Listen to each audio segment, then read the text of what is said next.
We're just done seeing the video from Askaka. We've seen Shocky cast with us a little earlier. He's on to play his matches. He just woken up, so hopefully after the first match he's fully awake, and now we can see the classes from all the players. So, does anything stand out to anyone here? Whoa, Shaman and Druid. Where's the rogue on either side? Yeah, no rogue. What I was looking at, I'm actually surprised that Team Nihilum is not bringing the Aggro Paladin. We see it on Forsenboys side. Chucky playing the Paladin. I'm like 99% sure that we're gonna see the face Paladin and the Nihilum guys were like RD was playing it at Assembly, so I thought that he might have been bringing it here too, but I don't know. Instead, they're going for Shaman, which is likely to be Mech Shaman. Probably Mech Shaman, yeah. We saw it earlier. It was piloted, I believe, by Xixo, who played it. I think he got 1-1 with it, so did fairly well. You know, the old school. I almost want to say old school Shaman, but that one was modified. It's the new version with Leroy and double Fire Guard, no Fell Reavers. We were talking about how vulnerable that was to some of the BGH plays that people pull off. And if it's that big of a threat and you're that afraid of the tempo loss, then just cut it for something more consistent. Yeah, pretty much both teams, I feel like they've gotten like a comfortable lineup, and we've seen this more and more in Archon League, where if players they win with a lineup the previous week, they tend to stick with what they know. There's not that much switching around. Pretty much everyone will have the same 4 decks. Warrior, Hunter, Warlock are the main 3. And then they'll have like 2 or 3 comfort ones that they'll pretty much always bring. Chalky, of course, bring Paladin every single time. And I think RDU, he's been like trying a lot of different decks, especially aggro decks lately. So it makes sense for him to bring the Mech Shaman, which I believe he brought last week as well. Yeah, and Thais is bringing Mage instead of Rogue. So again, a little bit of a twist there. What's up? Yeah, Mech Shaman is pretty good in this format, I think, because there's a lot of combo decks around, and against those, sometimes the Mech Shaman with a good start is just too fast, and I'm liking that pick. Both teams bringing Druid again. I'm actually really interested to see how it works out for Ostkaka this time around. He might be a little bit traumatized over the week 1 where he lost 5 games in a row with it, and yeah, Druid fell off favor a little bit, but now it seems to be back, and everyone has included the Ancient of Wars, and those sometimes can do big things. Yeah, what do people play? Is it mostly for, like, what matchup is it supposed to really improve? Like, massively improve? Well, against... well, you can answer that one. Well, I was going to say, like, Patron, it probably improves Patron, it improves a lot of the aggro matchups, and I've heard it improves the mirror quite a bit, simply because no one runs Black Knight, and it's sometimes hard to get past that 10 HP. Yeah, it's really big. Yeah, it's really big in like against Zoo if you manage to get it down, and there's very few ways for Zoo sometimes to deal with it, and also against Patrons it's surprisingly good because Patrons are often forced to use their executes before the Ancient of War comes down. So when that happens, it can lock out the game sometimes.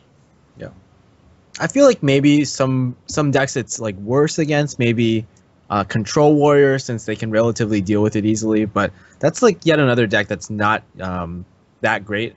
And also maybe Handlock, you probably want faster cards against like the more control-y decks, I feel. Yeah, it's not that great against Handlock for sure. I mean, you rather be just running the double combo. It's possible to run double combo even with the Ancient of Wars, but just like having that 5/10, it's not that big of a deal. Yeah. I really like the Aggro Pally choice from Forsenboys to be brought. I don't think I've seen much of it. I think in Archon Team League it's been pretty much non-existent, if anything. Like, I think we've seen it once or twice so far. Yeah. It's fairly recent as well. You know, it's inclusion in the top tier, so maybe that has a lot to do with it. Yeah. Speaking of the Paladin, there we go. Right in the first game, Chuck is gonna be playing that against RDU Shaman. Those are like two of those are 5th or 6th picks, I would say. Like, those are the classes that you don't always bring, so this might be a big one. Taking a win with these classes is much more big of a deal than let's say, for example, with the Patron or Hunter, because usually those decks end up grabbing the win at some point anyway. Yeah. Yeah. I think this is going to be a really good start for Chalky. Like, I feel like the Paladin generally, the minions are better, and like their board controlling tools are better, especially with Shielded Minibot and the Muster for Battle. Whereas Shaman, they don't, like, mid-range Shaman doesn't even have anything, or doesn't have much to deal with those. So I would expect Mech Shaman to have even fewer options. Right. Yeah, Lightning Storm is a one of at most in some variants, as we mentioned earlier, and the Paladin also, if they're playing against aggro, they might cut one of the Arcane Golems sometimes for the Consecration. If they're playing against a slower deck, then they might play 2 Arcanes instead. It's kind of an interesting difference in the way they play. Yeah, I think the biggest thing in this matchup why I would favor Paladin kind of heavily is that the Shaman, like you mentioned, that Lightning Storm, it's usually only a one-off or maybe not even one. Most of the lists don't run any Lightning Storms at all, so when something like Master of Battle comes down, it's going to instantly turn into a race, and I think the Paladin might be able to edge out the win there. Also, the Paladin curves out nicer because there's more minions, and sometimes the Shaman just throws a bunch of spells like we see here with the Lava Burst, and well, Earthshock is kind of nice to have, but still, like, it's not working out so well. His next turn is going to have to be Hero Aurora spell. Yeah, he's gonna have to draw something good, and it's not as though he's got like he has options. I mean, there's Mech Warper, he's got the Coin Power Mace, he's got a Spider Tank possibly. There's a few draws that could improve this, but at the moment I don't like. This is not a hand you're really looking for as RDU. No, not at all. Shaman is, I think, this is my opinion, but I think Mech Shaman is one of the most inconsistent decks, and yeah, oh my goodness, that is a horrible draw. That's so bad. It's like he doesn't have any minions to play before turn 5 with the coin. Hoping to get the spell power totem here, so he could have coined out an Earthshock maybe, but it's looking pretty grim for the Shaman player right now. Yeah, it's just going to get worse turn and worse for this. Yeah. Reporting for duty. Wow. No, Tron would have been like the only card that would have helped him out of this situation, and even then, because of Muster, the weapon hit plus the shielded minibot, that would have still been hell. Yeah. Wow. And now we're at least seeing a minion from RDU, but it's like one of the worst minions for getting board control back in the game. When you think of like the 2-drop mechs for each player, you have the shielded minibot against the whirling Zap-O-Matic, and obviously the shielded minibot wins that battle. The Zap-O-Matic is so bad here, it matches up really poorly against the shielded minion, but even the other minions. Like, so do you ever emergency cool in this? I mean, it's so bad. Yeah, it is. So horrible. He might still do it because of like divine favor potential, and there might not be anything better to coolant later. Maybe a Blessing of King's target. Yeah, that's a good point. Against a lot of aggro decks, the aggro paladin typically doesn't have they don't get really value divine favors off. But against Mech Shaman, a deck that has a lot of burst that you can't use until late game, that card can actually get quite a lot of value. It does go for the coolant. Yeah, I'm kind of interested to see, because we can see the hands that there's the Earthshock, so probably Juggler into Hero or Juggler into deckhand, maybe Juggler into deckhand, it just seems like way better play than the Kings would be here. Okay, it's going for the Hero Power. I like that, the deckhand is pretty easy to squeeze in on later turns.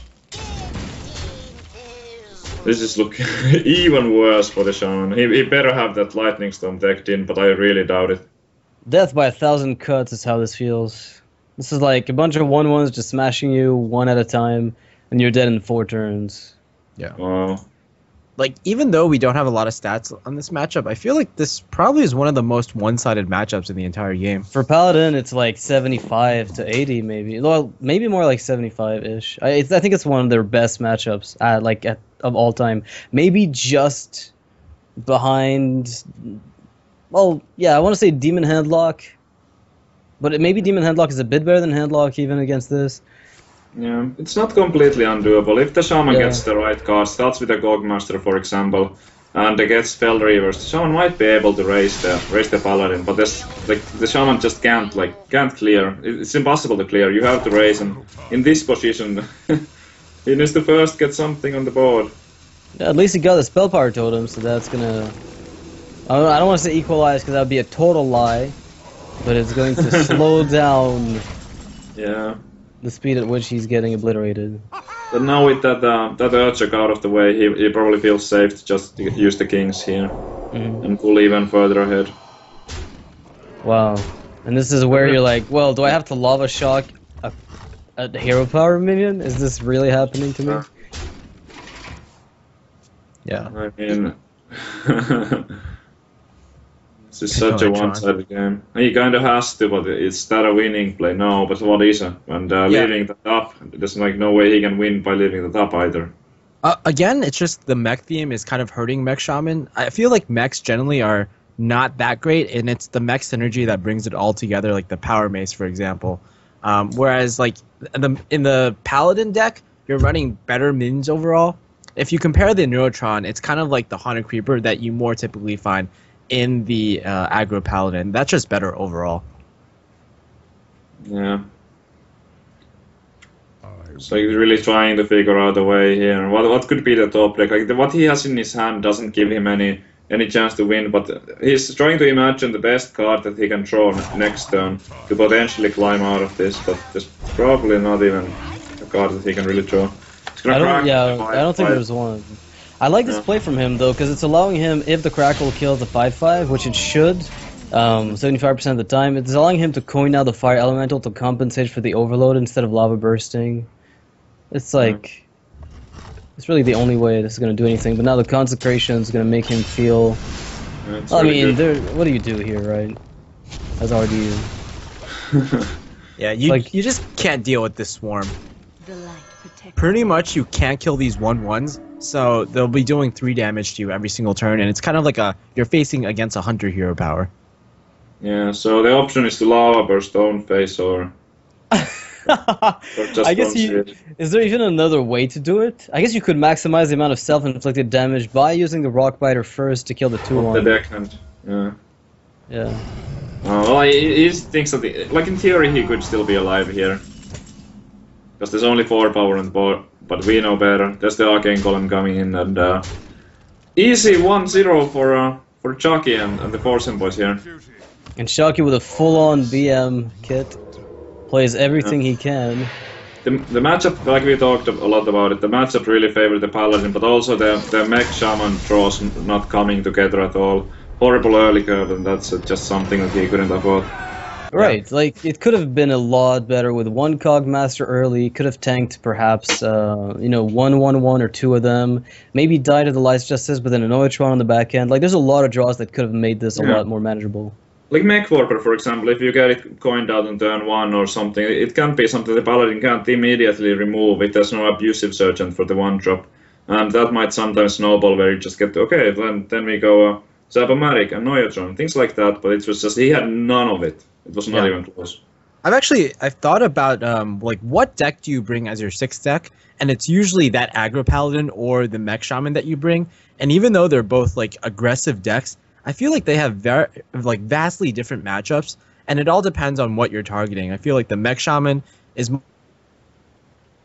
Oh, we lost Monk for a little bit. The Mech Shaman is more volatile. Yeah.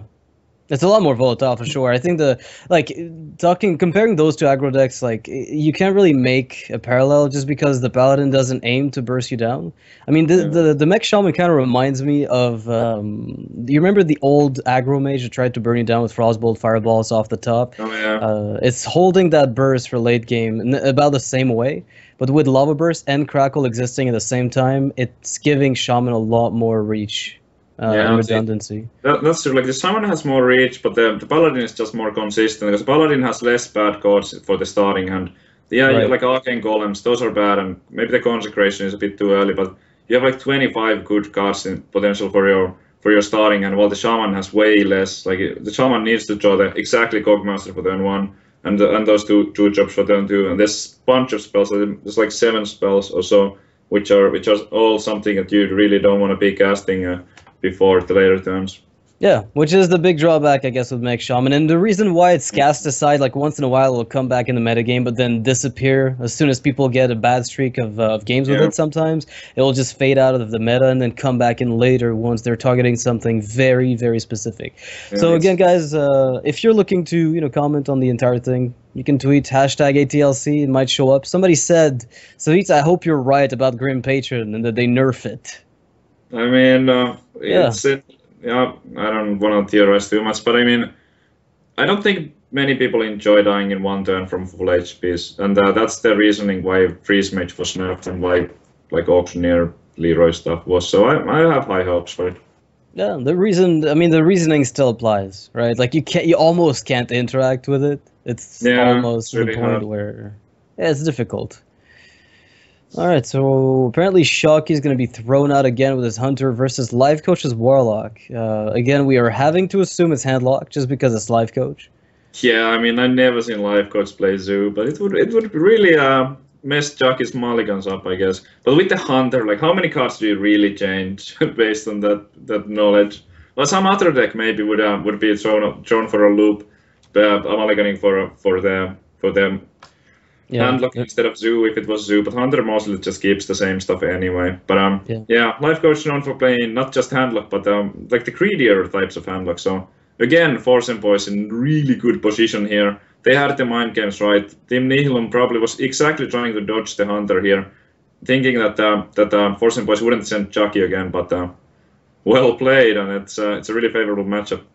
Yeah, and Shocky's got a pretty good-looking hand. We saw him smile as soon as we got in. Life Coach doesn't have his webcam, unfortunately, so we won't get to see him focus very intensely. But, that's a really good hand for Shocky. I think all he's missing is, like, a mad scientist, maybe to make this a tiny bit better. Yeah, surprisingly, in this matchup, it's good for the...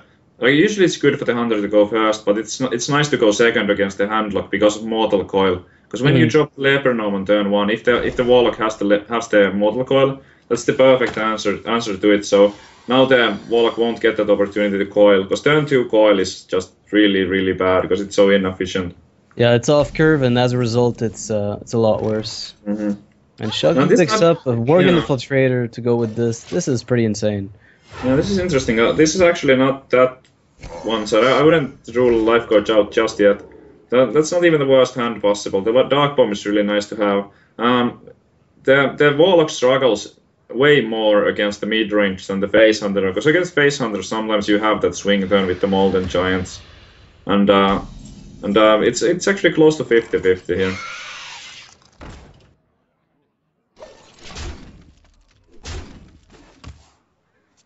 Alright, so, there was a Suntree Protector, which is a decent body you can play as a tool, I guess, to slow down the aggression, if only for the body. But when you see Worgen Infiltrator, you have to assume it's a much more aggressive version. Yeah, and Chucky's style also complements, like, he usually plays the faster versions. Mm-hmm. And he's got a really sick hand here. Oh, Double Animal Companion. It's not that Life Coach has a bad hand, it's just that Shocky's might be just better. Yeah, you really need a Mortal Coil here. It's a tough position for Coach. I'm wondering... He needs some... Yeah. Sorry, go ahead. Yeah, I'm wondering if... I was wondering if the decision to bring, like, a Demon Handlock deck over maybe a standard Handlock deck has to do with the fact that Team Forsenboys generally brings a very aggressive lineup with Hunter, Aggro, Paladin, and Zoo. And the Void Callers are typically less of a dead card than the Mountain Giants, which you would sub in. Yeah, it could be. Yeah, that's really good thinking there, because against those aggressive decks, the Mountain Giants are usually unplayable, because you against Hunter, for example, you can't be tapping on turn 2 and 3, and if you don't tap, if you play something, unless you have the coin, you cannot play the Giant on turn 4, which means that you might never find the opportunity to play it. So yeah, definitely the Demon version working out better against fast decks. Yeah. So here's a consideration. Like, if you don't kill the owl, your board gets hellfired and you lose everything. So I think you're at least forced to trade one thing into it. And he's going to trade, conveniently, what has the least attack, since anyway, if there was a coil, he would have probably already seen it. So he's pretty confident those one health mains can live. There's still multiple targets for it too, so that makes the most sense. Wow, look at the amount of damage coming right up with the Iron Beak Owl too. This is crazy. It's pretty crazy, but I actually don't think he's gonna owl here. He might save it for taunts. Mm-hmm. So, what would you prefer to go for in a position like this one? If you're not gonna go for that. What do you go for, Face? Yeah, I know what you meant. The Infiltrator, Yeah, the Hunter, the Warlock might just be dead if he spends a turn using an AoE. So maybe you go all in. It's an interesting turn. Okay, here we go. Does he get the hopper? No. That is surprisingly bad for him, actually. It's the worst of the three, I feel, in a position like this one. Yeah, in this situation, I don't expect that he would be playing around the the Moldens too much. We'll see. He might leave him up. He actually might. 12 health, maybe. Okay. We go face. Never bad. Never too bad. Does he have a tell that it's Demon Handlock yet? He hasn't seen anything that indicates that, so he's just betting on his opponent won't have Molten Shadow Flame. It's quite often even those Moldens exist in the Demon Handlock. Okay, It's just so it like doesn't matter. Yeah, it might be Sludge Spelchers that I've seen some people cut, but he looks like really dead here. The heal bot is not a winning play. It's gonna buy him one more turn, but then he doesn't have the heal bot anymore, and I don't see a way for Life Coach to climb out of this really. Well, he's got to find a way to taunt at least 2 minions by the time his next turn comes around. So maybe use the Drake, then Dark Bomb the 3-1, and then play... I mean, you could play Heal Bot and negate the damage that's already on the board, and then go for a Void Caller taunt with Sun Fury. Maybe that's... because it's going to bring you pretty much where you already are, with a small chance of... Yeah. Like I would be in Life Coach choose right now. I would be looking at every other option except the heal bot, because I've been in this situation so many times. And if you heal bot this early, it's like almost 0 chance to win, because you can't kill your opponent fast enough. So, but it seems. I just don't see anything else. Yeah, it looks like every other option would just simply leave him dead, so he has to go for it. And the double owl for Shocky. I mean, there's no taunts being set up around here, that's for sure. This is almost useless. I'm expecting to see a lot of face here, and I mean. Okay, so you know how to get this matchup. Like, you kind of understand how to play this, right? Yeah. You just kind of go face, right? Yeah. You've got a lot of experience, I can tell. Down to 8 already. Like, that's usually, from the Warlock point of view, that the last turn is where he needs to on top fast that Molten Giant one. That is... Well, so I mean, you're still okay-ish, right? Because you're getting the Void Caller and the Molten Giant taunted up. Well, I mean, in this case, he's really not okay, but really in most cases... Yeah. But usually that's a one turn late, because turn 5, turn 6, so you always need to taunt up first, then heal bot on the turn afterwards, so that comes in like reverse order right now. If he had that Molten last turn, he would have played it over the heal, but I'm sure. It's even if you risk dying to some combination of cards, it's better to do that way around. So the Leper Gnome with the double owls, it's not quite lethal actually. It's gonna be very close, but not quite. Oh, yeah, he doesn't have the mana to do everything. All he needs is kill command for a guaranteed lethal, abusive sergeant, something to help. Like he's also off mana. Like he still can't get everything done. There's a chance that Life Coach can stabilize. God forbid I say that, but no, I mean another owl. Wouldn't that do it? The Void Caller is getting silenced here, so there's no chance for Malygos anymore to cheat that out. Healbot number 2 would help you. Like you win if you get the second Healbot, I think, right? Healbot kill everything. Oh my god. Go for it.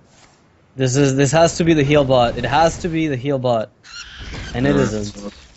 That's it, Life Coach knows it.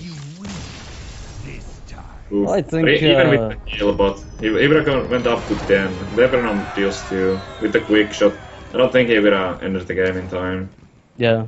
Well, I think Monk's kind of missing in action as well. Again, little connectivity issues today. So that's 2-0 for Shocky already. I mean, he's locked his 2 decks very quickly. Yeah.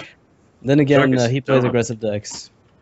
Well played, and they got the right matchup on both of those games. Really, both favorable, and it looked really easy once again. A bit of a maybe clunky draw from Life Coach, for example, getting a Void Caller, but not another demon to go with it.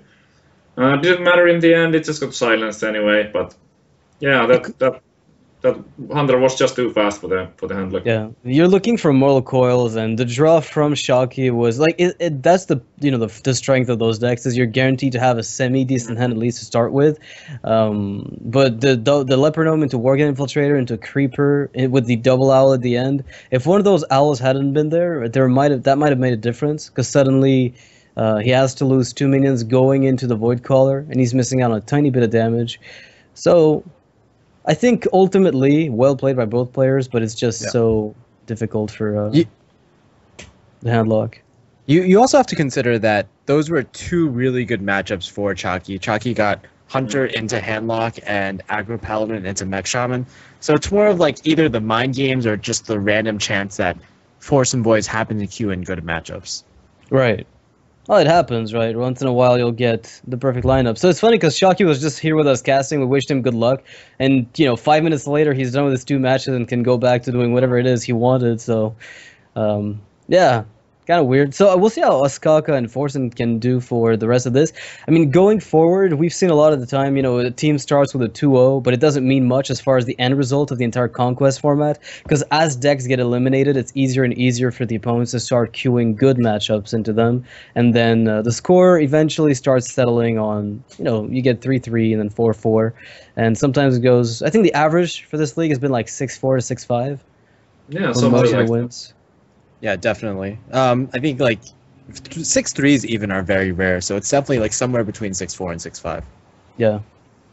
All right. Well, Forsen's going to be playing as Mage versus Theis' Mage, so if this is a Freeze Mage face-off, I hope we get Forsen a better hand than the one he had last time I saw him play that match. Man. Wow. Definitely the worst hand possible. Oh, man. Yeah. That was a crazy day. I will say that Theis, he has played a different like tempo mage deck at Assembly over the past weekend, but that's a deck that was specifically from RDU, so it might be that he's playing this, but I think if they were playing that tempo mage deck, RDU would be piloting it instead of Theis, because it originated from RDU. Yeah. So I would expect this to be a freeze mage mirror. If one of these players is playing something else, they're going to be in trouble unless they have Tech Din and Kezan, because usually all the other lists include, like the tempo, for example, it includes the mirror entities, in which case the Doomsayer is just gonna do its thing, and that's such a blowout, and the tempo mage doesn't have enough damage to end before the late turn, so we'll see. Well, this is Forsen's hand, I believe, and he's playing definitely Freeze Mage. I mean, it's funny how Forsen has been playing so much of... Wait. This is not Theis. No, it's not Theis. Theis and Life Coach are both at GamesCon right now because they qualified for WCA, the EU version of WCA, or the EU finals for the WCA. Oh my god. Forsen! Nice hand right there. Man. What a great hand you've got here, Forsen. Yeah, just the look on his face, like, never lucky, baby raging soon. Well, his opponent might have an equally bad hand, couldn't he? Yeah, it's possible. Maybe even worse. Like the free spell. Oh, there's Frost Nova. I was just about to say that those like AOE spells are what are even worse in this. Because what do you do with Flame Strike? You don't even want it in your hand. If you could throw it away for 0 mana, you would do it every time. And we see a hero power coming from Theis as well. So who knows? Forsen and his opponents got the Archmage with Alex and the Acolyte of Pain.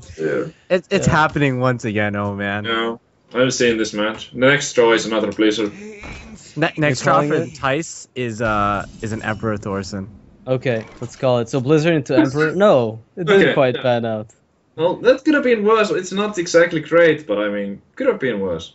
Yeah. By the way, the player playing is Theis. It's just that we had to overlay an image because Theis doesn't have a webcam wherever he is at the moment. Yeah. There's no confusion. RDU is not hiding behind this account. There's no way. Yeah, because Theis and Life Coach are at GamesCon right now, it's kind of hard to get their webcams in. So we're gonna do with the best we can.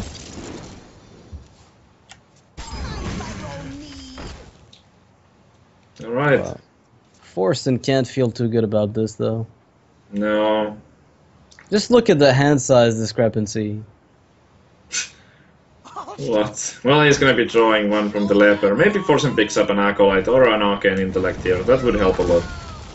I predict Flame Strike. Well, that's good. That might improve his chances. It's not over another yet. Frost Nova. There we go. What a crazy draw. Now Forsen can reduce the cost of his crazy hand. Sick.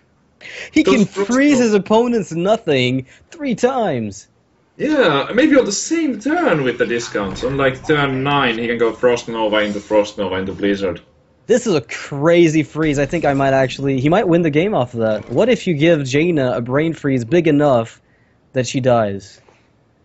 Wait, what? You can't actually freeze Jaina except once from the Frostbolt, but I think turn 6, you usually want an Emperor, but like nothing in his hand is useful. Yeah. There's nothing there. Forsen, like, if honestly, when Thijs picks up his own Emperor, if he does, this could seal the game. Forsen could still get back-to-back good late-game draws that are going to carry him forward with his own Emperor, but it's not exactly likely. It's a weird position. Poor guy. It's like, this is flashback to what just happened, it feels, yesterday, but... On the previous turn, you see this like a mad scientist that Thijs chose not to attack with his mad scientist. That's because he effectively ended up missing 2 damage, but that was because the potential of ice barrier. And in this matchup, you never want to trigger the ice barrier because the damage that you're dealing with the minions, aside from Alex draws, is usually less than 8. So what you would end up doing is still 2 damage to face and just heal them for 6. Yeah, you give them an extra health. So yeah.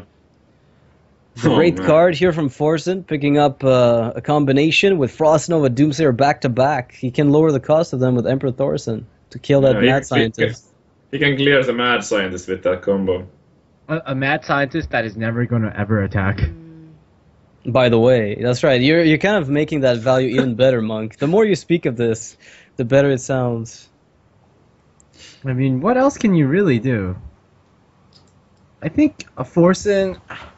it's not as bad as the hand that he drew in the last game in Freeze Mage Rare against Colento.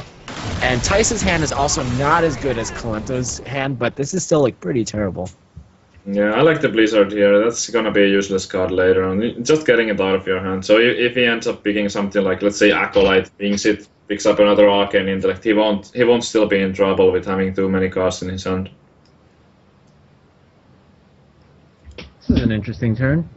Yeah, we can see that he could just drop down the Nidus here, but I mean, it's too risky from his point of view. Yeah, you can't really throw that thread down. Like, there's a risk of fireball ping, so that's just a complete waste. So you think he's just gonna wait it out until he finds the Emperor Thorson, or just maybe the ability to play double fireball, obviously, Frostbolt after playing Alex. He could potentially do it next turn with like Antonidas coin into Frostbolt. Gets 2 fireballs. The 3 damage is kind of wasted because of the follow-up of Alex Straza. But that's something for your opponent to deal with. What's funny here is now... Okay, so Thijs saved the Flame Strike last turn, and you would think that you want to throw that away, but if you didn't throw it away, or if you just threw the Flame Strike away last turn, he wouldn't have had a way to deal with this Emperor Thorson. So this is probably going to be like the most valued Flame Strike ever in this matchup.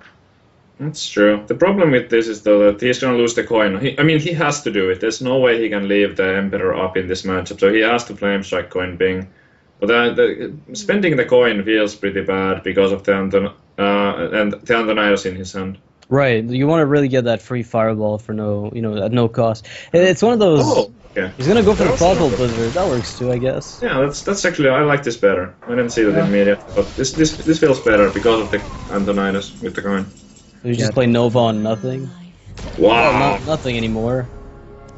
Forsen with the big draws that are floating on top right. That dragon is flying, man. You can't target it. Yeah, It's you over. couldn't wait to play it.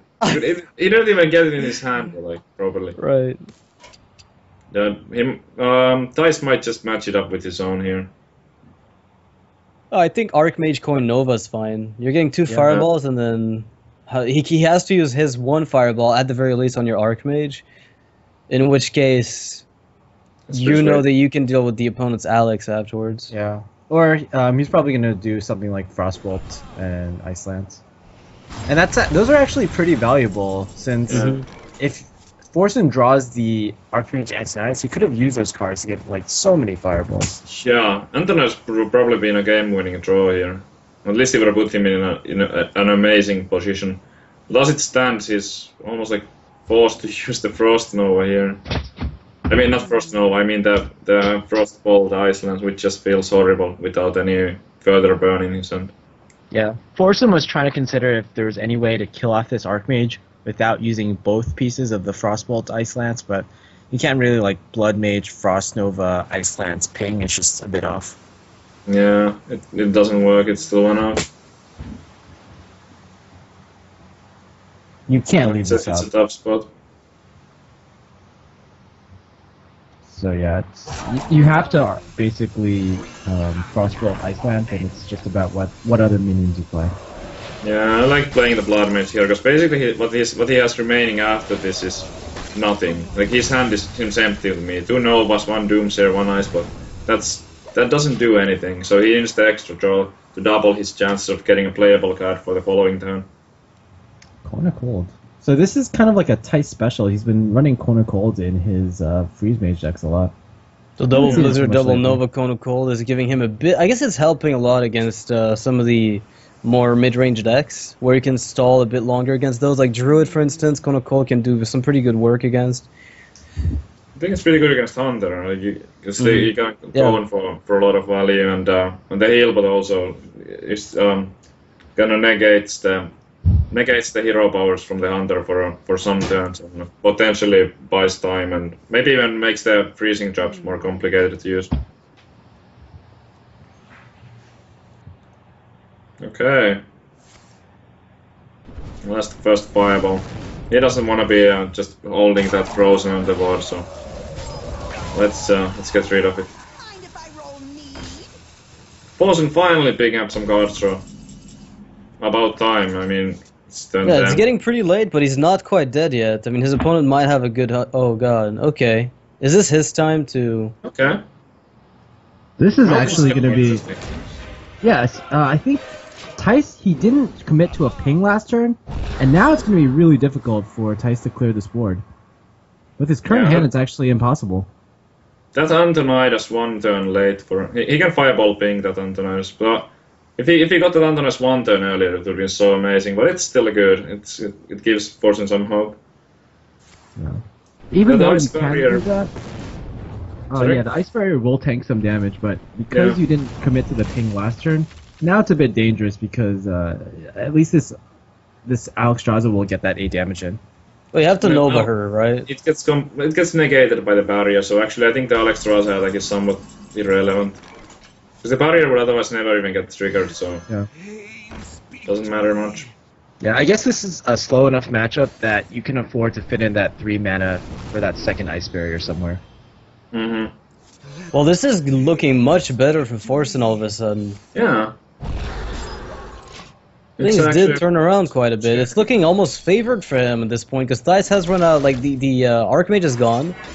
Forsen is high on health. There's no, excruciating amount of fireballs about to come his way. So he needs to basically Thijs needs to find the burst from the deck directly if he hopes to kill his opponent. And I don't know if he'll have enough time to do so.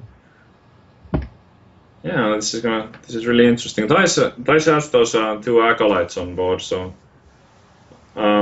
sorry, whose turn is it? No, Forsen has the 2 acolytes on board. Forsen has the 2 that's what I acolytes, thought- right? That's what I thought. Yeah, just double checking. Yeah. Let's see.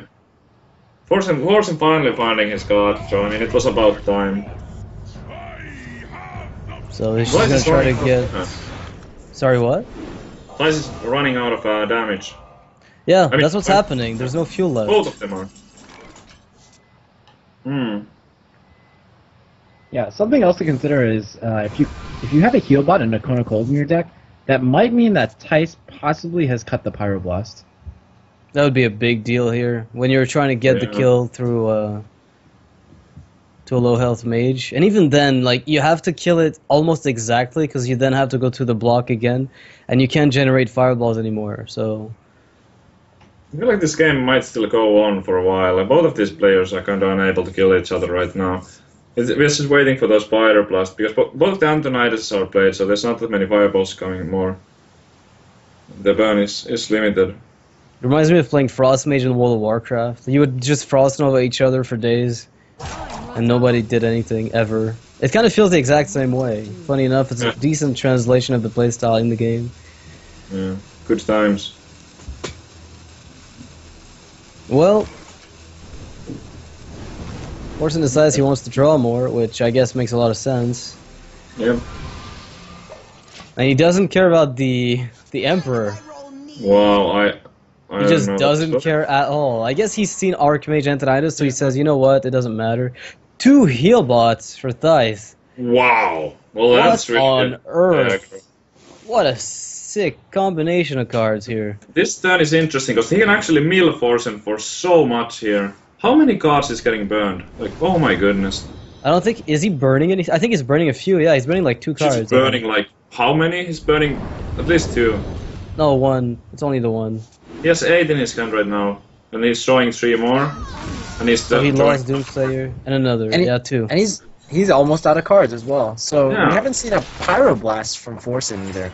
It might just get milled. Just you watch. There it is. 5, 4, 3, 2, 1. Let's show the pyro. Let's do it. Oh damn. Blizzard. So there's no Pyro then. Okay. And he's out of cards. So it's just a Yeah. matter of time before Thijs wins this? Yeah, it seems so. Like, Thijs can use all of his stuff just to heal himself. He has those 2 heal bots and the Alexstrasza. I don't see a way for Forsen to kill Thijs. I really don't see it. Fatigue? Maybe? No. Like, Well, how far is Thijs away from being fatigued? Because that is the other factor we need to consider. But even then, Thijs still could heal up. It's just that Forsen will accelerate the clock a little bit by Did playing you the see that? fireballs. Was it 9 cards? How did that happen? I don't know. Don't ask me. How did that get turned around so fast? Wasn't Forsen the one who had no draw? Well, I think it's Forsen had 2 loot hoarders in his deck, I think. Right. So that accelerated his draw slightly more. Yeah, and the Acolytes, like one of the Acolytes drew 3 cards and the other one drew 2 cards. 2. That's pretty Wow. crazy. It is. We Well, can't if even you see force Forsen him. right now. Yeah. If you force it, you're still thinking, okay, there might be some hope. I mean, he figures that there's probably an Alexstrasza, but he doesn't know about the 2 heal, but...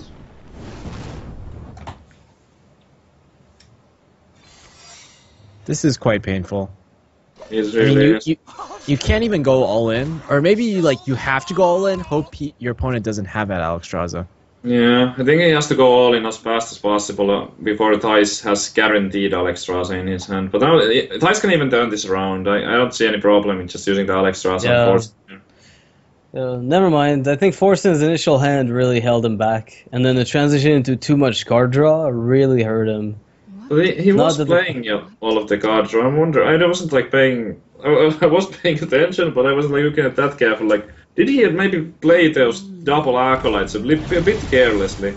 I think he could have avoided at least some of those burn cards, at least like 1. Never played the second acolyte. Like, I don't. Why did he play 2 acolytes at the same time? I think it's very risky. It's something that's like you just do it because he forgot that he wasn't starving for card draw anymore, like he was in the early game. Yeah. That's kind of how it feels. In that position, it just seems like you would be better off never playing the second acolyte. Yeah. The other thing to consider is maybe it has to do with matchup and experience. Like, how many times do you play Freeze Mage versus Freeze Mage on the ladder? Pretty much, like, that never happens. I think in one out of 100 or 200 games is Freeze Mage, and if you queue up with Freeze Mage, that's like 100, like 1 in 100 chance, like 1 in 10,000 games is a Freeze Mage mirror. And I don't expect like these players play too much Freeze Mage mirror in practice, simply because it's really not that common in standard Conquest formats. But I also feel about it that it's one of those matchups that hasn't really changed over time, and it doesn't require like that much practice, I think. So if you played this in the past, you don't really forget how to play it, I think. You don't need to keep up your mechanics over this. It's like a mostly knowledge-based thing. Yeah, it's the old style anyway. And it's not that complex, in my opinion. Well, maybe you're underestimating how complex it feels to some of the other players, but Maybe. it's kind of, I mean, it's an old deck, right? Like, it's been around forever, and it hasn't really changed that much, aside from the mana costs, but the general playstyle of it is still very much the same at its core. Throw away the AoEs and get the high value, as much value out of your big minions as possible. Forsen has to be conceding here. There's no way he's not conceding this, right? Yeah. All right, there it is. I was really surprised not to see the insta concede from Forsen, knowing that he knows enough about the matchup. His deck is empty. He's got what, 12 damage left in hand against a mage with Ice Barrier, Ice Block, and that's just not happening. All right, well, Nihilum is getting 1 win here. Thrice maybe helping equalize against Sharky's win streak. Now, do you think they're going to send out the Freeze Mage again? Or it comes down to mind games. Like, if there's that thing that they Forsenboys. I mean, if Nihilum thinks that they're not sending the Freeze Mage again, then they can send whatever sucks against Freeze Mage. But if Forsenboys predict that they're sending something that sucks against Freeze Mage, they just might queue up it against. And I think that there's a lot of like random stuff here. And yeah, I don't know. Like, there's no way to get an accurate prediction. You just have to like place your bets. Yeah. By the way, I want to go back to that point where Tice, he had double Healbot and Kona Cold in his deck, and I also want to tie that in with the fact that Life Coach, he ran like a Demon Warlock instead of a standard Handlock, and I think both of these choices are geared towards anti-aggro. We saw last week with Nihilum versus Value Town, where Nihilum, they basically based their entire lineup against the Handlock of Trump that they expected Trump to play, with things like double BGH and Handlock, double BGH in Druid, running Mech Shaman, running doubles Hunter's Mark in the in Hunter, and even running a BGH and Patron Warrior. So against Forsenboys, they don't run Handlock, but they tend to run a lot of aggro decks. So it wouldn't surprise me at all if all of the Nihilum decks were attacked against aggro. That makes sense, but Sharky's already through, so that's going to be a bit painful if all the decks are supposed to be somewhat tailored against aggro, because they definitely did not pass the test. Yeah, if there's one team in the league who would make that strategy that specialized, I definitely think that it's going to be Nihilum.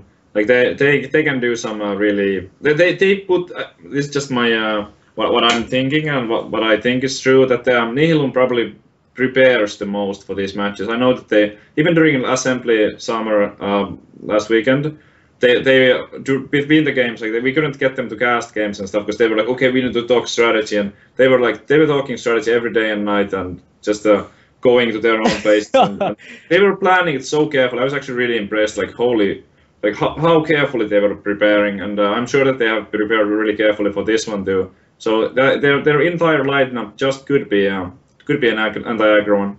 Well, it's gotta help. I mean, RDU is a player who's very cautious about his lineups, right? Like, he's always bragging about how they're the best lineups ever. If you ask him about any event that he's attending, you say, "What do you think of your lineup?" Oh, it's the best. It's always the best. And then when it doesn't work out, so, it's the luck of the draw. It happens. But I was still confident in my lineups. So, turns out RD is going to be facing off against Oskaka. Is going to be bringing out the Mech Shaman again that we saw a little earlier lose in the first match with really horrendous draws. Maybe he'll do a bit better against Oskaka. Again, expecting Patron, probably. We'll see. I would expect Patrons from Oskaka. He's really confident in the deck. I've seen him play a bunch. And it would be a shock. If he's playing Control, it's definitely not because he would think Control is better, but it would be for some reason that he thinks that Control would be spectacularly better against Nihilum, and I doubt that's the case. Yeah, I mean, unless you're targeting the Freeze Mage, I guess, from their player, but even then, it's one deck. You'd have to really gear it towards maybe a wider array of decks. There's not that many against which it's stellar. Although we did see Trump play it a bit earlier. It did lose 2 matches, but I think ultimately it wasn't that bad of a deck for Trump. So it's still a deck that has its place in the metagame, and although it's weaker to weapon hate maybe than Grim Patron is. Maybe that's the reason why in a tournament where you can tech that weapon hate pretty much everywhere, it's less seen. Yeah, I would actually argue that the Patron Warrior is weaker to weapon hate simply because the Death Spite is so much more valuable. Yeah, I can see that. Yeah, that's a good point. Because you do need the AoE to really get the whole combo going. So yeah, you're right. Possibly right. I think even though Oskaka is also known for Control Warrior, he hasn't played it in a very, very long time. So I would say like 95% this is going to be Patron. And indeed, it's going to be Patron. All right. Well, let's see what RDU's starting hand looks like. How would you rate this matchup? I think Shaman is actually not that bad against Patron. It feels like they're playing Zoo sometimes. Yeah. And that's very hard for Patron to just overrun. Stats-wise, it's a very low sample size, but it's 9 and 5 in favor of the Mech Shaman. So at least Mech Shaman has some chances. Yes, yeah, so Okay. you seem to be pretty surprised by that. Yeah, I think that although the Mech Shaman does have a lot of big threats, and usually there's not enough executes for the warrior, it's just the Mech Shaman is so volatile. If it draws those spells early, and if it doesn't curve out nicely with, I could say, Gogmaster into Annihilation, I just don't feel that it's that consistent. But I'd be really interested to see like a 100 game statistics for this matchup. Yeah, again, like you mentioned, Patron Warrior definitely, it doesn't often have a lot of executes for those Fel Reavers or enough executes, and I feel like RDU's list, it's gonna not have those Fel Reavers, not gonna have Ragnaros or Dr. Boom, so that could change the matchup definitely as well. Yeah. Okay, that ghoul is pretty well timed here. It's gonna easily take off the Divine Shield from that Annoyatron, so then the weapons can get through afterwards. Yeah, I think that's even annoying enough to possibly Earthshock. I mean, Yeah, that's what I was thinking. I would consider Earthshocking this. I mean, the problem is then Armorsmith and Acolyte of Pain are in your mind, and those feel really awful since you can't deal with them yet. Yeah, the Earthshock is bad, but I think he has to do it. Otherwise, this is just gonna like rip off all the Divine Shields from the Annoyatrons, and like, what do you even do it for next? What do you do it to it next? Yeah. Well, the question with Earthshock is there any merit to toteming instead of Annoyatron for possibly the spell power totem? Okay, so 25% chance of killing that ghoul and losing your shield. The problem is, I guess, then you're vulnerable to a weapon hit, and then you lose the board, and then re-establishing it might be a bit difficult. Since in the case where he has a weapon, your Shredder gets popped right away, and maybe you can't guarantee a good follow-up. But I see your point. I think it might have been a consideration of his. Definitely, you saw he took his time, and he really had only one line of play, so yeah, he definitely thought about that. Yeah, here I would expect to see the Fiery Warlocks, probably Corsair too. Like, do you have to hold down to it? I don't think so. It dies to a power mace, but it's still kind of fine. Then you can deal with the Annoyatron with the second Fiery Warlocks charge. Yep. There we go. Yeah, It's a really powerful board. Yeah, this is a really great start for Ostkaka here. Those double weapons. The Shaman hand wasn't awful, but it was not quite crazy good either. That unstable look was so huge. The Earthshock still, even though it allowed him to bypass it, the 1-2 is just still doing work, popping those Divine Shields off the Annoyatrons. Yeah. The Neurotrons are usually pretty good against Warriors since they stop weapon hits, but you can't just rely on Neurotrons alone. You need something behind it. And I feel like the Neurotrons are slightly weaker in Mech Shaman than in Mech Mage, because Mech Mage runs the Cog Masters, and you can set up those Cog Masters behind the Neurotrons, where that doesn't actually exist in. No, they still run it. No. Oh yeah, they still. Sorry, the right. Cog Masters and the Clockwork Gnomes. Right. Okay. Yeah, the 1 minute 2 ones. Those get recurrent so it's damage. less likely You're right. for you to have the one drop. You're right. Right. Okay. I wouldn't be surprised if okay, he's not going for it. If Ostkaka was just overriding the Fire Warlocks here to play the Death Spite and use that one instead, because it could have set him up with the Patron Coin Whirlwind next turn and to get 4 Patrons. You know, I was gonna say that Mech Warper wasn't gonna do much, but then this happened, and suddenly it's picking up 2 minions to play in one turn, and that might be the turn RDU is looking for, because he's gonna be out of overload for turn 6 with a good Fire Elemental hit. Yeah. So this is getting a bit better for him. That's Sabomatic not getting any of those attacks through though. Yeah, die to that Gnomish Inventor quite easily. Yeah. Oh man. Probably still not enough though. I mean, Ostkaka can clear this entire board. He can set up 1 million patrons next turn. Yeah. And he can even deal with the Fire Elemental with just the Death Spite. Yeah, the execute happening is just so devastating. The Shaman down to 1 card. Well, he's gonna draw another one here, but still, the damage is not quite done yet. The Warrior is still at 23, and seems like he will go off with those Patrons next turn. This is such a devastating position for RDU, because he's like, okay, if he doesn't have the Patron, and he doesn't have the Execute, and he doesn't have Slam, and he doesn't have anything, then I win. Yeah, but I mean, it's like this is such a huge if. Is this the Doomsayer time? It would be so crazy. Let it Everyone out of here! Let it happen. We need it once, just once. Doomsayer, go. Oh, maybe we get a blink out of Oskaka if there's a Doomsayer. Oh! No way! He smiled. Oskaka smiled. There's an emotion on this image. You have got to be kidding me. This. Wait, that's just happened. History just happened. This is unbelievable. Wait, think about it. Esports! I don't even know what to scream at this point. This is just. Wow. RDU is still taking it in stride though, and I would still kind of put him in advantage since he does have a lot more cards. Even Oskaka, yeah. Oh, Oskaka is Oskaka. still ahead. Yeah. I'd venture to say you're right. It's still funny. Yeah, Sorry, I can't recover from that Doomsayer down the board in the most desperate of situations. I'm actually happy that the Oscar guy is still gonna win, because that was too much. I mean, RNG, sure, it can be like fun sometimes, but there's so much on the line, and if that Doomsayer right there decided the entire game, I don't know. He would have been pretty. I don't fault you for that. I mean, I don't like. It's funny as a viewer to look at that and just laugh at the ridiculousness of it, but when you actually look at it from a design perspective or an esports perspective, it becomes ridiculous to think that this could have just won the game single-handedly. Yeah, and that's why there's like these hidden piloted shredder nerfs in the next expansion, right? Right. With all the 2-drops that have like negative death rattles. Yeah, getting those mana crystals destroyed and stuff.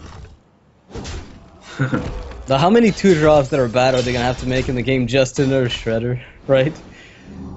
You know, Doomhammer could still be a big deal. It's far from over. The damage output is not yet lethal. There's no whirlwind effect to make that frothing just shine.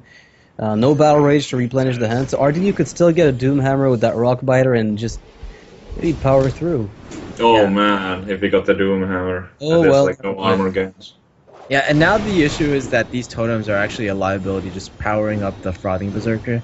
Not only that, but there's typically no Flame Tongue totem in this version of Mech Shaman. So it's going to be... Seems like it. Yeah, even the Doomhammer, it's not going to come in time. Like, there needs to be a way to answer the Frothing, but there's no way to... I'm trying to think, if there's like Fire Elemental that he can Cloak Field after... Yeah, and into Doomhammer, right? Wouldn't do it. Yeah, in the Doomhammer, but I don't think it would be. No, it would still not be enough. You would live though. Yeah. So he could, if he gets Fire Elemental now, Cloak Fields it, then follows it up. Never mind. Yeah, that's not gonna do it. Well, he's going to lose the game after all, but that was a pretty eventful game nonetheless. I mean, hell, it's not every day you see that. I'm just that Doomsayer, like. Oh my god. Maybe he should have played around it, he was so far ahead already. No, Yeah, I of mean, course, right? what is it, 1 out of 68 or something? That was just ridiculous. Well, at least we got to see that. So it's unfortunate for RDU that he loses again with his Shaman list. Again, it's the second loss in a row with this Shaman for RDU. He's got to lock one in, and it's a conquest format. He can't just hope that his teammates get the win eventually. So he's gonna have to hopefully, I hope for him that he's not gonna be backed in a corner like he was in one of the first few weeks that they played. I think on week 1, RDU ran into a lot of trouble. Yeah. Well, RDU still has some decent matchups. He still has the Druid coming from Oskaka. That's generally a favorable matchup, and he has the Freeze Mage from Forsen, which seems to be pretty good for RDU since that deck does run double Doomhammer. He definitely, though, doesn't want to run into the Zoo from Forsen, or what we expect to be Zoo. Yeah, Right. I'm trying to think if there's a chance that Oskaga's Druid is gonna get cornered again, and like it's gonna be the last class and then struggle again, because there's quite a few bad matchups for it, I feel like. Yeah, Handlock they decided to target it. Coach. Well, that one should be fine, but the Life Coach is even playing the demon version, so I think that they might be okay. Without the like, Giants. there's less giants. We saw the Molten, so it's still good. But the big swing is usually when the Druid plays the turn 4 or 5 Mountain Giant, and it gets immediately hunted. Later on, like the Molten, it's kind of like okay, you can maybe even afford to have it hunted. But those Void Callers, if you manage to get let's say like a like a Doom card out of it fast. The Druid really struggles dealing with that 5/7. Yeah, not only a Doom Guard, but Jiraxis is going to be hard to deal with as well, especially if he gets an Argus buff. Like, how are you going to deal with a 4/16? It's almost impossible for Druid. I mean, Recycle is not exactly popular in the meta, and Sylvanas is quite often the only way to deal with that. But even that might get silenced or not even be in the list. Yeah. We've seen way fewer Sylvanases in Druid lists. It's just, it feels a little slow in the metagame right now where like Patron Warrior is dominant. There's like a lot of aggro decks, and you probably want that slot for things like Ancient of War.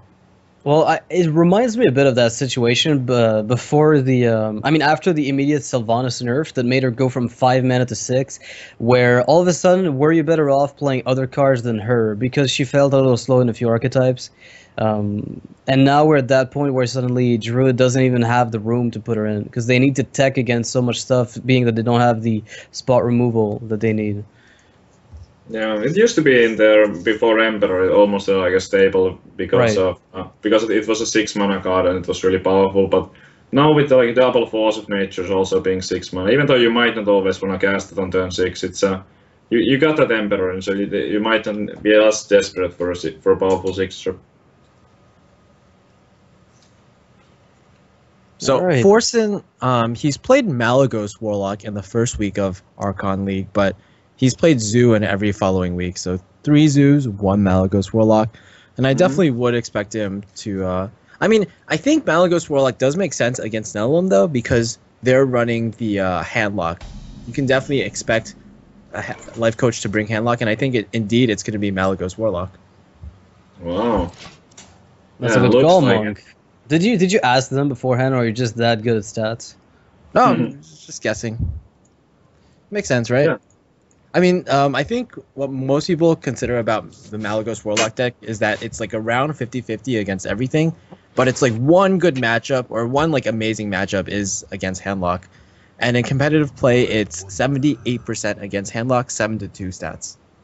Yeah, it's really good.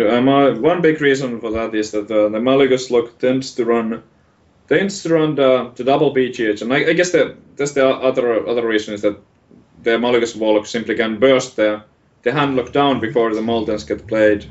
Yeah, a bit like Freeze Mage sometimes has well, I mean, not sometimes, but they tend to have a decent matchup against Handlock unless the Handlock gets the mountains early, because very often it's just a 1-2 punch and the opponent falls down, and that's kind of how Malygos Warlock tends to play.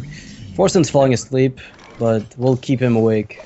Yeah, well, he's complained before that he hasn't gotten enough sleep for these Archon Team League matches, but I saw that he tweeted earlier that he got at least 4 hours of sleep, so it's nice. All right.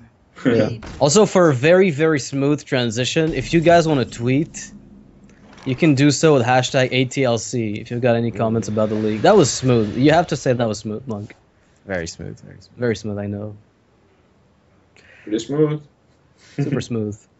Alright, so, what's this looking like? So, this has to be Patron, obviously. It's just that the way that Life Coach plays it, yeah. I feel sometimes, like, I've seen Life Coach play a lot of Patron, and he takes some lines of play sometimes that I find a little weird.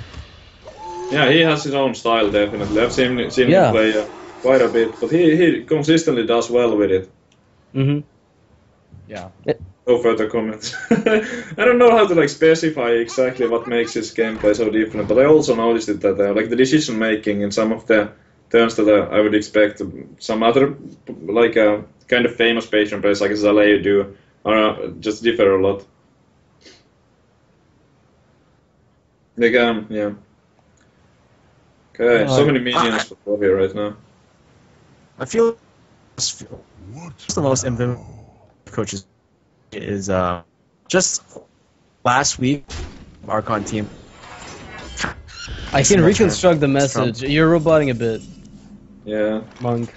I heard Life Coach last week, Archon Team League Trump. So I'm guessing it means that one of the most interesting games that you saw Life Coach play with Patron was probably against Trump last week. But if I'm mistaken, you can correct me. Like, he'll correct me when he comes back. All right, well, at so least there was an exciting game last week, which was exactly those two players. So yeah. All right, so it turns out the Despot is going to take care of this poor 5/4. It's not going to do much. Like, this is a weird card to play against, like Warrior in general, the Corruptor. It's looking quite good right now for life coach, I would say. I don't feel like Forsen has enough threats to really pressure and. Well, life coach still needs some card draw, but it seems that he has a lot of the tools that he needs to be able to burst Forsen down, and he also seems that. Oh wow! I was gonna say time for it. The only thing that's really missing for life coach here, I was gonna say, is Emperor Thorson, because once you get that, anytime you find your combo pieces, you've got the rest to go with it. So it's just a matter of getting them a little later, and you've got time, right? Like, you're not under pressure, so playing Emperor as soon as you have the cards that you're looking for is just going to win you the game right away.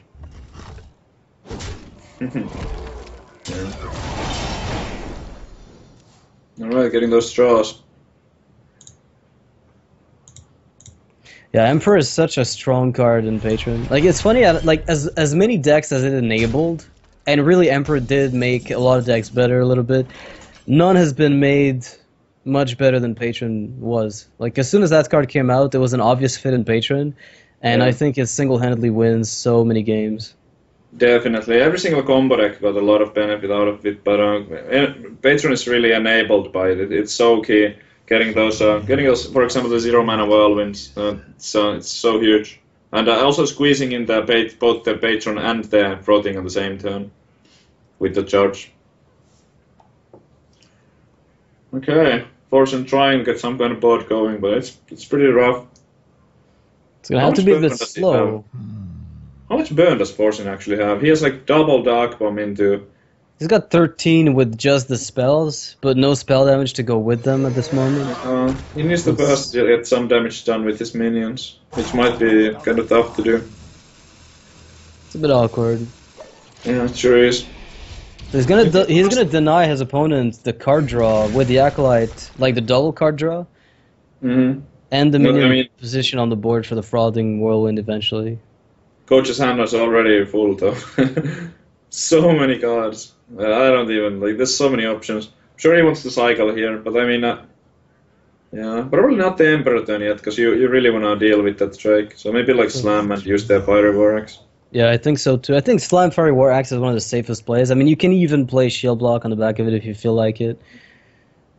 He's getting really close to just getting the lethal. If he finds the Warsong Commander, it's like, I think he has everything he needs. He just needs that one turn to play the Emperor, one turn to play the Emperor, and then yeah. Oh wow, he's just gonna go for it, and there it is. I mean, he's getting Whirlwind for cheap, he's getting the Ghoul for cheap, he's getting the Grim Patron for cheap, so I guess overall it's a good deal, and he's also forcing his opponent to deal with a 5/5, which when you're Warlock, it's a little weird unless you're using Siphon Soul directly. You have to use Abusive BGH and whatnot. Yeah, I kind of like this. It puts the pressure on the Warrior, but the Forsen instantly going for the Abusive BGH, and that's a really strong play in this situation. There's no targets for the big game. That's as good as it gets. Life Coach doesn't have the Warsong Commander. I have to start asking if you weren't right maybe about waiting to use the Emperor when you have the cards that you're looking for. But I think Life Coach was afraid that suddenly Forsen would start dropping the big bombs, and then he doesn't have the execute for like just a plain Malygos. Could have been. Plus, it's kind of like now the card draw, the slams and the shield block. They are more like they're cheaper now. I think he might feel that he got enough discounts off from that. Like, he has the 0-mana Whirlwind, he has the 1-mana Ghoul. There's the Inner Rage already.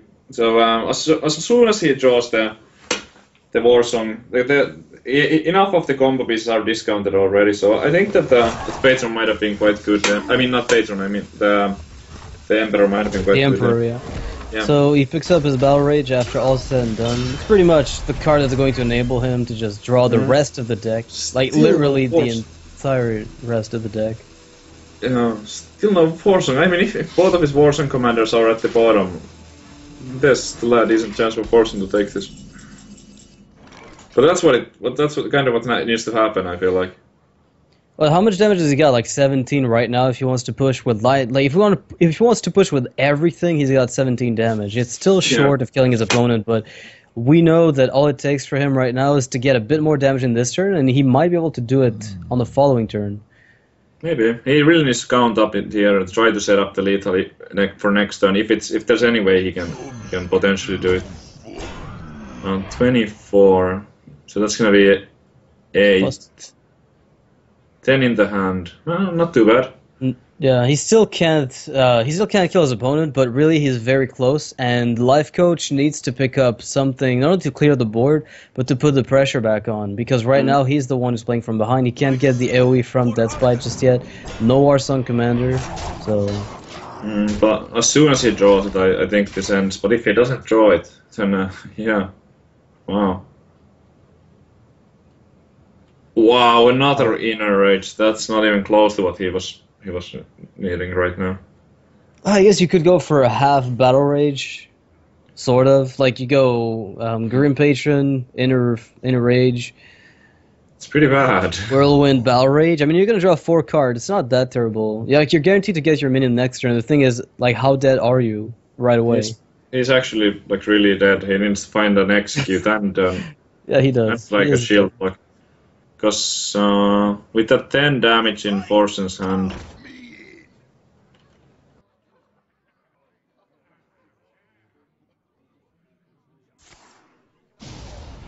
Yeah, I don't know. It's one of those situations where even though Patron is really a dominant deck, like not finding the Warsong Commander is pretty much a loss. Yeah, I've seen this a few times. It's not the first time the Warsong is the missing combo piece. That's definitely one card that you need.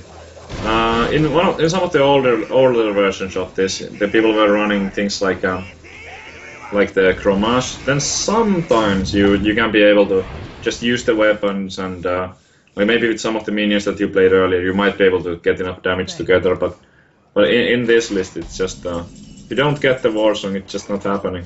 Yeah, well, he did get it after all. It took like forever. He found the Warsong Commander, but now Forsen's just going for lethal. Yeah. That's Slime, Hellfire, Dark Bomb, and that's gonna be good game. That's pretty unfortunate for Life Coach not drawing it, but it's a little. It makes me feel a little warm inside. Because one of those decks when it loses, I don't feel too bad. So. I mean, it's one of those decks that's so good that when it loses, you're like, wow, okay, so somebody did it. I guess that's good. Yeah. I guess it deserves some of the losses here and there. It has to. Yep. Alright, so Forsen's locking the win with his Malygos Warlock. That was not the zoo that we thought he would bring. Yeah. I really thought he would bring zoo, but he switched up his gears and played pretty well, so it worked out. Yeah, it's the Malygos versus Patron matchup isn't even that bad. It's 13-11 in favor of Malygos, so it's even favored, although I'm sure 6-0 would say otherwise. Every time. Yeah, of course. It's like 6-0 would say otherwise. Like, if you ask 6-0, I guess Patron beats everything. Well, I mean, it does beat... like, it's kind of like Miracle Rogue, right? It had bad matchups, but not really. I mean, it had, I guess, Face Hunter as the worst, but the rest was pretty much manageable. You wouldn't have a super favorable matchup, but if you play the deck like optimally, on average, you'd be able to beat everything most of the time. Oh, It's kind of in that exact spot, I feel. Yeah, I think that's true. Well, we'll see what they bring out next. Now, are they going to throw out... I mean, Forsenboys are 4-1 right now. Shockey's done. Oskaka's got to win with Druid, and Forsen's got his Freeze Mage left. Maybe if he picks up a better draw, he can do better. But if they win anytime soon, they're going to have the best score that has ever been had in the league so far. Yeah. Well, you know, Nihilum has gotten to this point before where they were down, I believe, 5-1 against Liquid, in fact, and they actually just came back, winning. I'm guessing 5 games in a row? They just came back winning, like Charlie Sheen? Absolutely, that's what he was about to say. Okay, so winning like Charlie Sheen, I get it. Well, Monk is having a lot of connectivity issues today, unfortunately, so hopefully as soon as he's back on, we'll get the end of the commentary. Freeze Mage and Druid, that's pretty interesting. Like, I could imagine both of those decks struggling a little bit. But the Freeze is almost certain to squeeze that win at some point, even though there's almost all the bad matchups are there. Warrior is bad, Druid is bad. The Shaman is, well, Now that I'm So- looking at it, it seems like all bad matchups for the Mage. Yeah, for Mage, like every single thing here looks like it's bad. Maybe besides Handlock, that's like the closest thing Yeah. to you would win. And now the question becomes: if you expect Forsenboys to pull out the Druid, what do you queue? I mean, Shaman and Hunter are both kind of acceptable. You could play your own Warlock, but not really. Like, Demon Lock is okay, but the typical Handlock is a little less. So Skaka's going to be putting out a Druid, and they're all going to go for Shaman, which is probably the better matchup they had against that specific Absolutely. deck. That's a very one-sided matchup, but and if things don't go wrong for the Shaman, he should be able to take it down. But the Shaman is like we talked when he talked about it when he was playing it the previous time. The Shaman is a deck that sometimes defeats itself and just getting all those spells and not curving out so nicely. Yeah, getting all the bad draws is pretty much the curse of Mech Shaman. We'll see if RD picks up a much better hand this time, because his past games haven't exactly been super good. Although he did get that Doomsayer, so you know what? That makes up for it. Oh yeah, that looks a lot better. Oh, what a hand! There's two spells, like Lava Burst and Crackle are a bit early, but definitely the other cards are great, and from Ostkaka, that's not a very good start. This first play is on turn 4. Cogmaster is such a huge steal if you get it on turn 1. It can easily get that for at least 9 damage in. Wow, and the Zap-O-Matic. I would expect him to go Mech Warp and going out the Zap-O-Matic here. That is so strong. That is such a sick play, and there's nothing Ostkaka can do right now. Yeah. Absolutely nothing. Wow. He needs to pick up a Wrath or an Innervate here. Even a Wild Rot would be kind of not so optimal. Oh my goodness. How much damage is that already? The Zap-O-Matic is gonna connect for 6, the rest of the minions for 5. So that's already... Oh, wow! Oh my goodness. RDU, you know, this makes up for every bad draw he's ever had. Yeah. Ever, period. Ever. Wow.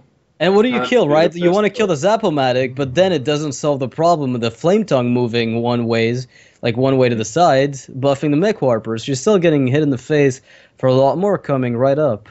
Yeah, I mean, after this flame, like, the damage is already done. There's a Lava Burst and a Crackle. There's no way for the Druid to even clear more than 1 minion on next turn, unless he finds an Innervate for a Force of Nature. Innovate But Force even of that Nature is would be so so bad. good for him.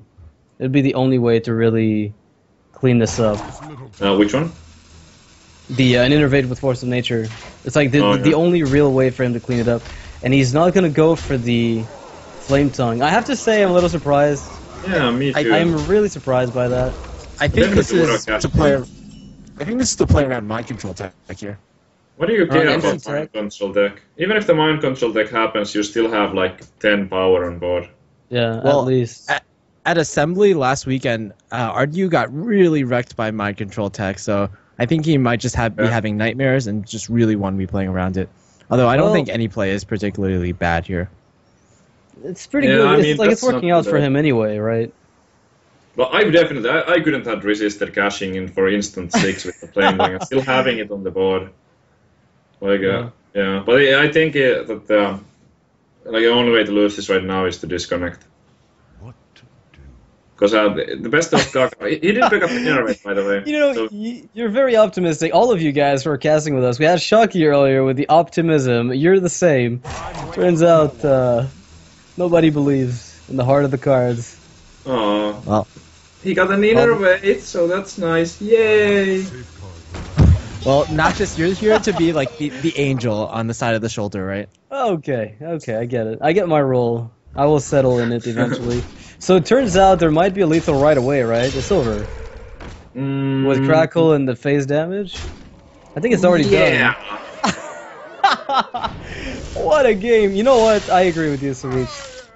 There was no hope, and he was on 1 health. Like, this is so crazy. Wow, and this is why people play Mech Shaman. With that kind of starting hand, there's very few things that can actually stop it. Maybe like a Warrior with a Fire War Axe to kill the Mech Warper straight away, but I don't know. Like, But that's just Mech Shaman things. When you play it a few times, so you get those nut draws every now and then. And for this format, for ladder, like if you're trying to get high ranks with Mech Shaman, you're gonna have a bad time because of the inconsistency. You can't reach that high win rate, but it's just sometimes you can run away with games completely, while other times your first minion is a Fire Elemental on turn 6. Well, on the other hand, you can also say that it might be just Druid things and that he didn't draw Wall Growth or Innervate early on. And we've seen Osaka really fail with Druid in the first week of Archon Team League. And I was talking to him just last weekend in Assembly. He was saying that he had nightmares after that, similarly to how you might have had nightmares, Savitz, after you went with a really bad streak with Druid. And he was even like considering not bringing Druid in future lineups. Yeah, I mean, yeah, Druid is still like alright, but it's just it feels so hopeless in those situations when you don't get the Innervate or the Wild Growth in the starting hand. There's nothing he could have done, nothing he could have done different. There's absolutely no way he could have won that game with any move. Well, I mean, it's one of those things where like sometimes you'll win with just about anything. Like any deck can get the nuts draws and you can't stop it. I mean, hell, I won turn 4 with a Murloc Priest against Grim Patron just last week. So it's like anything in this game can win.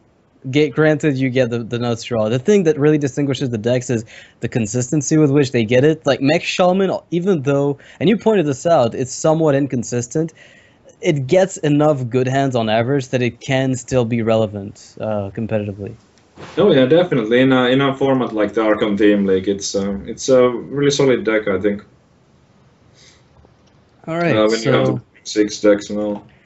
What will Forsenboys keep playing? Just pushing Osaka again with Druid? Or are they going to bring out the Freeze Mage? And they will bring out the Freeze Mage against Life Coach's Warrior. That's no good. Well, Nihilum might be pulling it back here, getting a couple of those favorable matchups. I mean, the odds are on their side too, since Forsenboys with only 2 decks, so it's easier to get those nice matchups. But I wouldn't be too surprised if Nihilum was able to pull it back here and at least make it close. Yeah, we were looking at this matchup earlier. I think in the previous match we had a game that went exactly like this: Mage versus Grim Patron, I think. And you know, Monk gave us the cold hard math statistics on this, and it's like 80-20, more so than like 95%, 5%, like it used to be.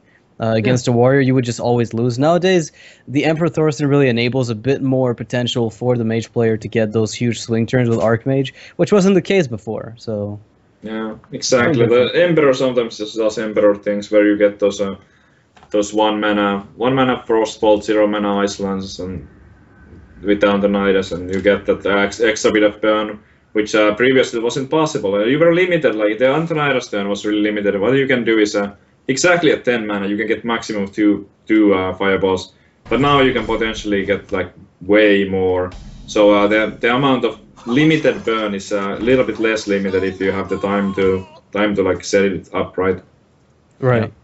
I think Patron Warrior versus Freeze Mage, which we'll be seeing, it's one of the least understood matchups in the entire game, just because like it hasn't been played as much, and it's only existed in the past 2 or 3 months.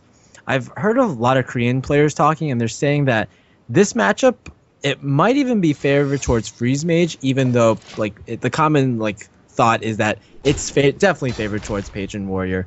Although I think just generally, just given that both decks, they have a lot of card draw, and they're fairly slow decks in that they don't do stuff until like turn 6 or so.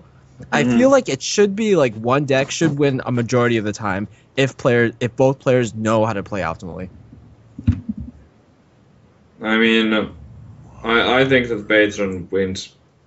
I think it's all about the way you use Armor Smith. Like I want to really emphasize that card because I see a lot of people throwing it out very early, and those games are the ones that I tend to just see snowball out of control for the mage because the warrior wastes the Armor Smith. If you get one good Armor Smith turn, very often the mage can't even go through the armor that you're stacking. That's exactly how I feel about it, because there's so many whirlwind effects in the Patron Warrior, and it's not that difficult to set up a crazy Armor Smith turn where you just use your whirlwind effects on multiple minions. And against the Freeze Mage, you should have the time to set it up correctly. But sometimes the warrior maybe doesn't get any cards, or you're forced into making some weird plays, like play a Warzone too early when you don't have an execute for Antonidas or something similar. So many things can happen, but the warrior, like, no matter who you ask, even if you ask Sixo, the warrior is favorite here. No, that didn't work out because Sixo is always saying that the warrior is favorite. Of course. Well, maybe when he plays Freeze Mage, he's favored. You know. Yeah, even against Freeze Mage. Even against Freeze Mage, I'm favored. Wow, mind blown. I just feel like there's a lot of intricacies in this matchup, like based on how you use the Grim Patrons and how you use Battle Rage. Like how much do you go into Fatigue also, and how much you draw into your deck. Yeah, I know Nayria from Team Liquid. He really likes to play the Fatigue style in this matchup, but I haven't like seen him won that many games with it. But it's been really close many times. That's for sure. Yeah, it also like this matchup is like 12-5 just stats wise, and it's 71% in favor of Patron. But it feels like every one of those games I've watched, there's always at least like 1 and up to like 5 mistakes from either player. Okay. All right. Well, that's definitely possible. I mean, I could see how Freeze Mage doesn't necessarily lose. But again, I feel like if the warrior gets the armor smiths on time, I keep going back to this because it's not always possible. Sometimes they end up at the bottom of the deck, and the mage finds the combo pieces earlier than the patron does.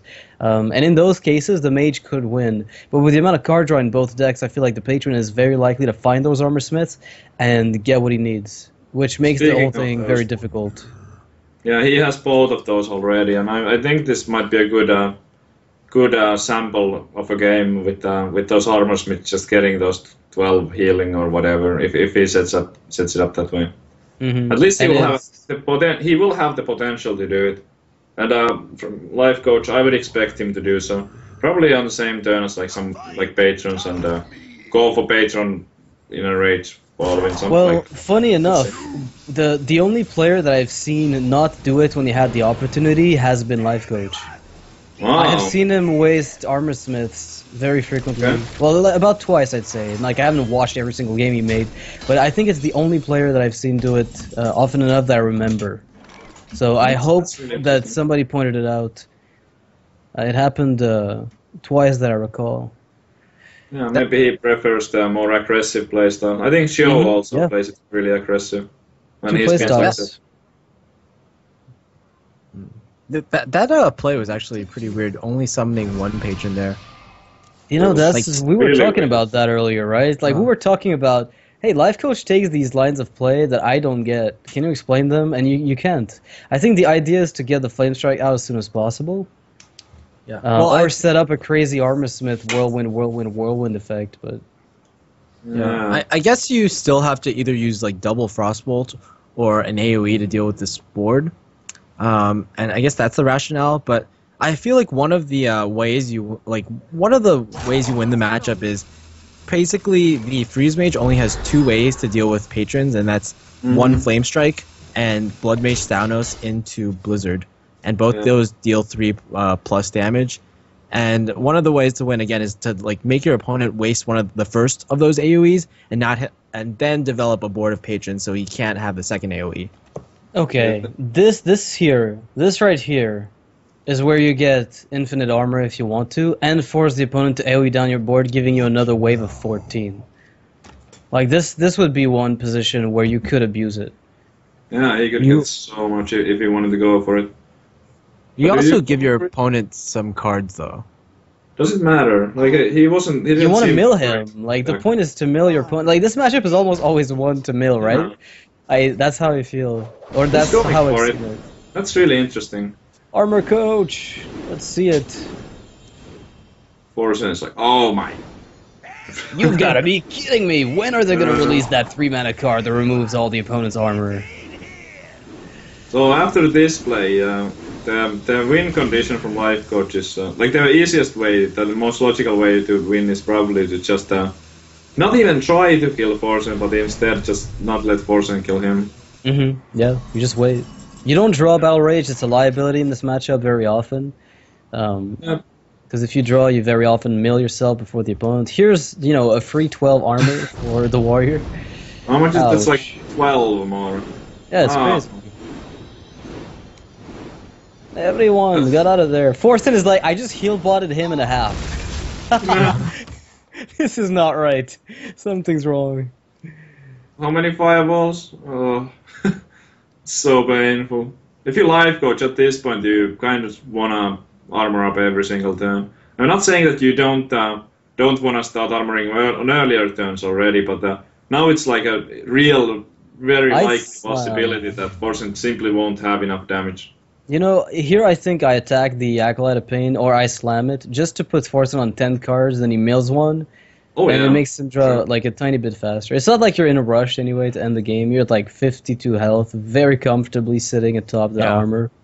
There's also some cards that you can mill that just end the game. Like if you mill Alexstrasza or Archmage Antonidas, or even Emperor, those are just Even huge. Emperor, yeah. Right. Those three big minions, that's like them. Yeah. So he will try to draw a little bit. Yeah, let's see the Draw burn 2 card. cards. Yeah, life coach at 54 HP. Okay. Well, not too bad for Forsen. I would say that's almost the best card he could have milled. Yeah.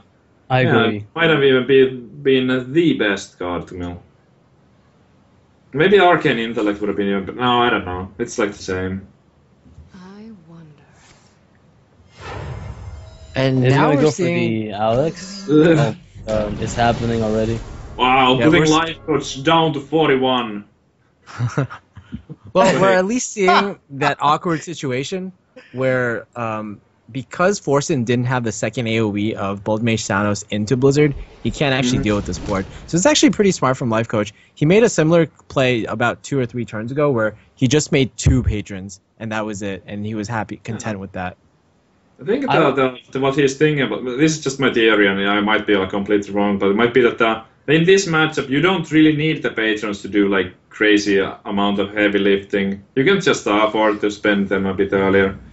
Like in some matchups, you need to really like use them to clear your opponent's board and stuff. So that's one of the main things. You can get those crazy charging things to clear your opponent's board, but no, like there's nothing to clear from the mage. Yeah. All you clear is the big minions with executes. I would have So liked there's like no reason to wait. I think like a slam on the patron, the 3/3, and then trade it into Alex to then execute. Because you're getting a free patron off of that. I mean, it kind of adds up to the same thing. Oh yeah, in the end, it's I kind of guess. the same thing, I suppose. Missing Like, three. yeah, you could have found another maybe AoE that would have mattered. Well, Forsen drawing and it's an Emperor, but I don't see the Emperor even giving him enough damage. well, Emperor Thorson, I guess if you get the Frostbolt Ice Lance and everything else, you're fine. But look at this. The Acolyte of Pain is just going to mill Forsen even further. Life Coach has to try to abuse that given the opportunity. Yeah. If Forsen finds another, let's say, Frostbolt and then the Emperor, I guess he can draw like 4 fireballs with the Nihilus, but Yeah, still, it's all like about 4 getting fireballs those. is 24 damage. That's still not enough. Yeah, like those armor smiths, man. Life Coach saw the play. It was so obvious. It was like the most obvious play in the universe. Yep. And it just has carried him forward. That Alexstrasza not even doing anything. Oh man. Okay. Well, Life Coach carefully here and choosing to. That's not a mistake. He could have drawn 1 more card by attacking with the Patron into the Acolyte first, but he only wanted to draw 2 cards. He wants to be careful with his the amount of the cards remaining in his deck. What if you play Warsong, Ghoul, you inner rage the Acolyte, smash the Ghoul inside of it, and then attack face with your patrons? This would be such a sick play. Wait, Because it what? would mill the opponent so much.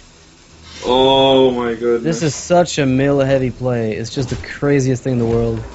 He didn't do like exactly that, but he did mill 1 card by doing this. He could have milled 2 if he charged the Acolyte, the Unstable Ghoul. But he loses the Whirlwind, I guess, so I could see the reasoning behind not doing that. Yeah. It's also overextending in the AoE that the Mage probably still has in hand at some point. Before the God, Yep. that's double mill. Oh. He can now use that like ghoul frothing as a removal. But this is getting interesting because if like a life coach uses his like one removal, which is the frothing kinda, on the Emperor, there is a tiny chance that there is no removal for the Antonidas. Like if the Antonidas doesn't die, I wouldn't call this over just yet. If life coach just draws blanks. Oh, but he's not gonna use the Nova, so What to do? he needs the Nova here to force out the. Yeah, that's not gonna work out. This life coach gets to save his stuff. Well, Forsen's going for the desperate. Well, I hope this sticks play. So basically, he's hoping that if his opponent kills Doomsayer, the Emperor stays, and if he kills the Emperor, then he loses the patrons, and Doomsayer will reset the board. Yeah. So it's one or the other is going to be okay by him at this point, is what I'm thinking. Well, it's like if he went for the Nova, then just the weapon is not enough to clear the Emperor. So it would have had to be like a slam. Both the slams are probably played, so it would have had to be in like either a Warsong turn or. Well, he is going to do the Warsong here anyway. Yes, he is. Interesting. There might be a way for Forsen to set up the Antonidas next turn in a way where life coach cannot remove it. If there's no execute ready, then sure. Yeah.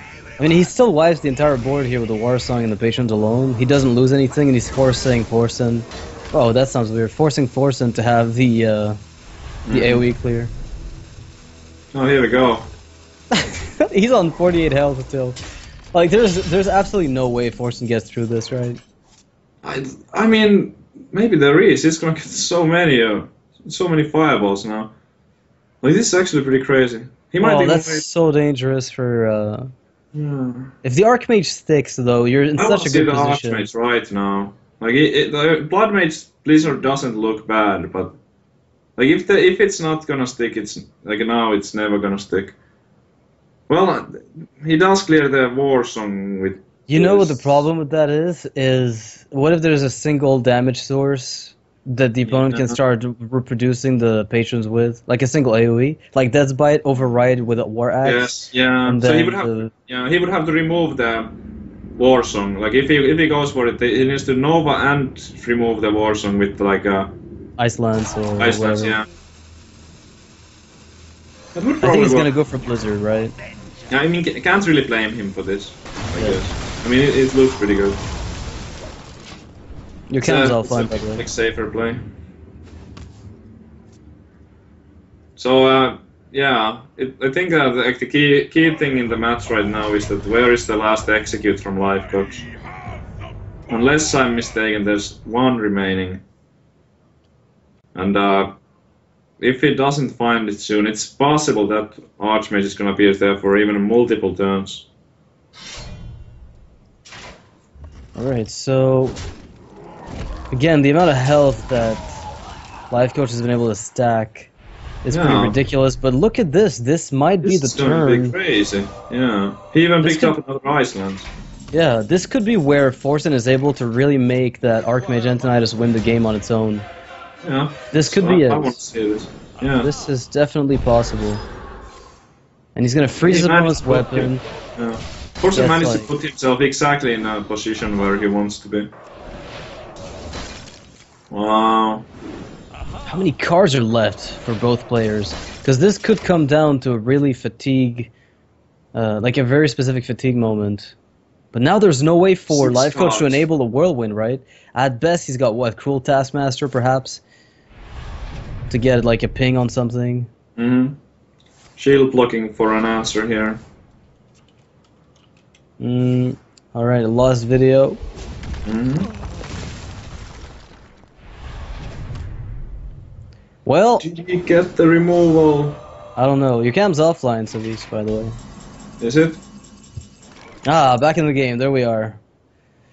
Alright, so back to the game. Seems like Forsen didn't do anything special, and Life Coach picked up the execute that he needed, but had no way to enable it. He used Slam. Wait, he has Shield Slam. What? Oh, Shield Slam. He had Shield Slam to kill the Archmage. Life Coach with the clutch plays. That was Really insane. There's Yeah, only if 24 he didn't- damage left. Because he couldn't even enable the execute. If he picked up the execute first, I think he went for a battle rage though, so he did draw multiple cards and stuff. So it wasn't like he got exactly the one card. He drew 2 cards. You're right. Like he went Battle Rage into Shield Block and then picked up the Shield Slam at the last second. And Yeah. you know what would be nice though? The one time where you see that new card Wrath Guard get played, and somebody Shield Slams it for 30. Oh yeah, The eventually Warlock it's just gonna happen. dies. Eventually it's gonna happen for sure. Yeah. Almost. In the We'll see tournament, Shredder will pop it out. Warrior will be ready. And Oh then- man, that's Shield Slam. I'm still like, I can't Yeah, get it's over it. insane. He didn't find it. Forsen gets 2 more fireballs. He gets to go face with his Antonidas for extra 5. Like, he wasn't out of it. I think he won. If there wasn't that Shield Slam, I think Forsen could have gotten this. Now my question is there another Fireball left in that deck? Because if there is, this could change things. I've seen one be drawn. I haven't seen the second one. That's what I'm starting to wonder here. Life Coach had to draw a lot of cards to get that shield Slam, so I think that the card totals are somewhat even right now. So there's like a chance that Life Coach will be taking some fatigue damage too. And sometimes. now, no weapon execute as possible. He's gonna have to try to Wow. find a cool Taskmaster, maybe. I don't think he's got any right now. Yeah. That no mission vendor completely dead. There's like no way he can play it. Could Forsen take this? This He is could. again pushing him far away from fatigue range. How many cards does Life Coach has? This is so critical here. I think he's got 2 left. He can't play Nomish because that's going to accelerate his death. Yeah, almost out of cards. It's so close. If Life Coach had 1 less card. Yeah, he's on 1 card left, man. This is it. But now he's going to be able to put down War Song yeah. with the Frothing. Get a tiny bit more damage in. Yeah, I think Life Coach still got this. So yeah, the amount of burn that Forsen has is in his hand, that's 18, plus with like the pings, but still, he's at 25 right now. Life Coach is not gonna take that much fatigue anytime soon. Also, the Frothing is gonna start dealing a lot of damage. It's gonna be there for multiple turns unless Forsen fireballs it, and if he fireballs it again, it's another 6 going elsewhere to face. Yeah, I don't know. This is the worst feeling. Mm.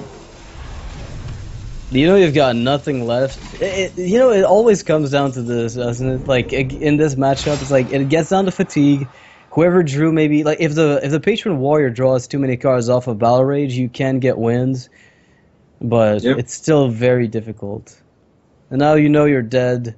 Yeah. If you don't Fireball phase, and you know you're dead if you Fireball minions. So Yeah, Forsen knows he's dead at this point. Like, there's nothing he can do.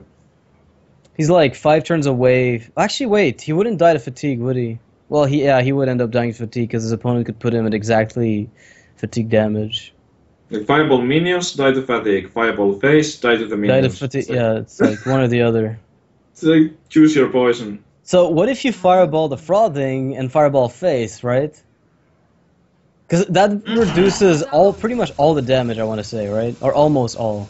I guess. I mean, I feel like you have to at least Fireball the Frothing, but it doesn't matter. I mean, he's not gonna win. Forsen just doing really easy, fast math and maybe realizing there's no way he's going to take this. And gets out of it, and Nihilum is climbing back up. So they're 4-3 right now. Monk has deserted us. We are alone, Savits. We had too many connectivity problems. Alright. So Well, I think we can do this. I believe in us. So 4-3 for Forsenboys, who were really they raced ahead initially. Now Forsen and Askaka both have to win. One with Druid, one with Freeze Mage. But now we're getting to the point where both lineups are getting exhausted, and they have to start shoving possibly bad matchups into each other to just see who can get maybe the best of them. Those past 2 games were definitely like Nihilum got exactly the matchups that they wanted, both really favoring them heavily. But the key thing here is that we have to evaluate right now how good are the remaining matchups for the teams.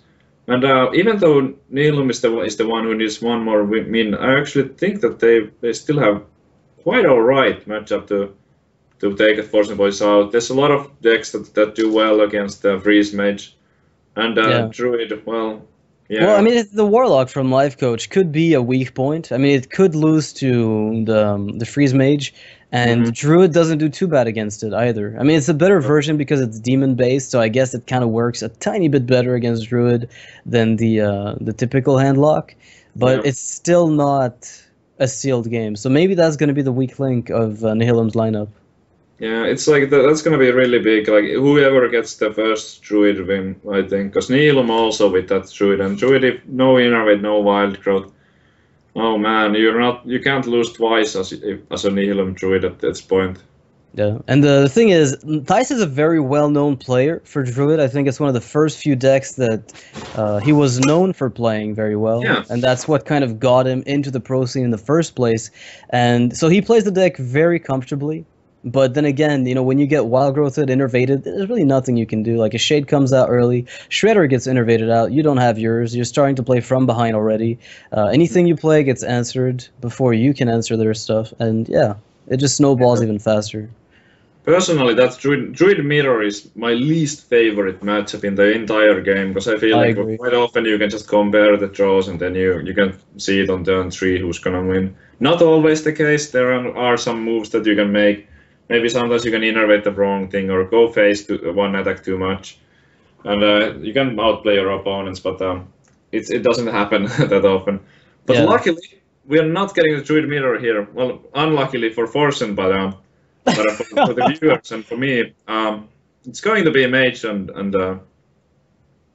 Druid. Well, it's one of those situations where Forsen is still trying to queue into that Warlock, right, from Nihilum. And I get the feeling if they just keep doing this, they will eventually have it come down to Warlock versus Mage. Mage will win, and then Druid can queue up into the Handlock, and then Druid can maybe seal the game. So maybe all they're doing is trying to, you know, brute force the entire Nihilum's lineup into getting Life Coach to play. That's I'm trying to evaluate it, because Druid in general is pretty good against Handlock, but the fact that it's a demon Handlock makes me a little bit like I'm unsure about how exactly it is. I think that it helps the Warlock out because of that non-giant thing play on turn 4, and also the lack of silences, because there's only 2 Keeper of the Grove, so you can't like silence both Drakes and both Void Callers.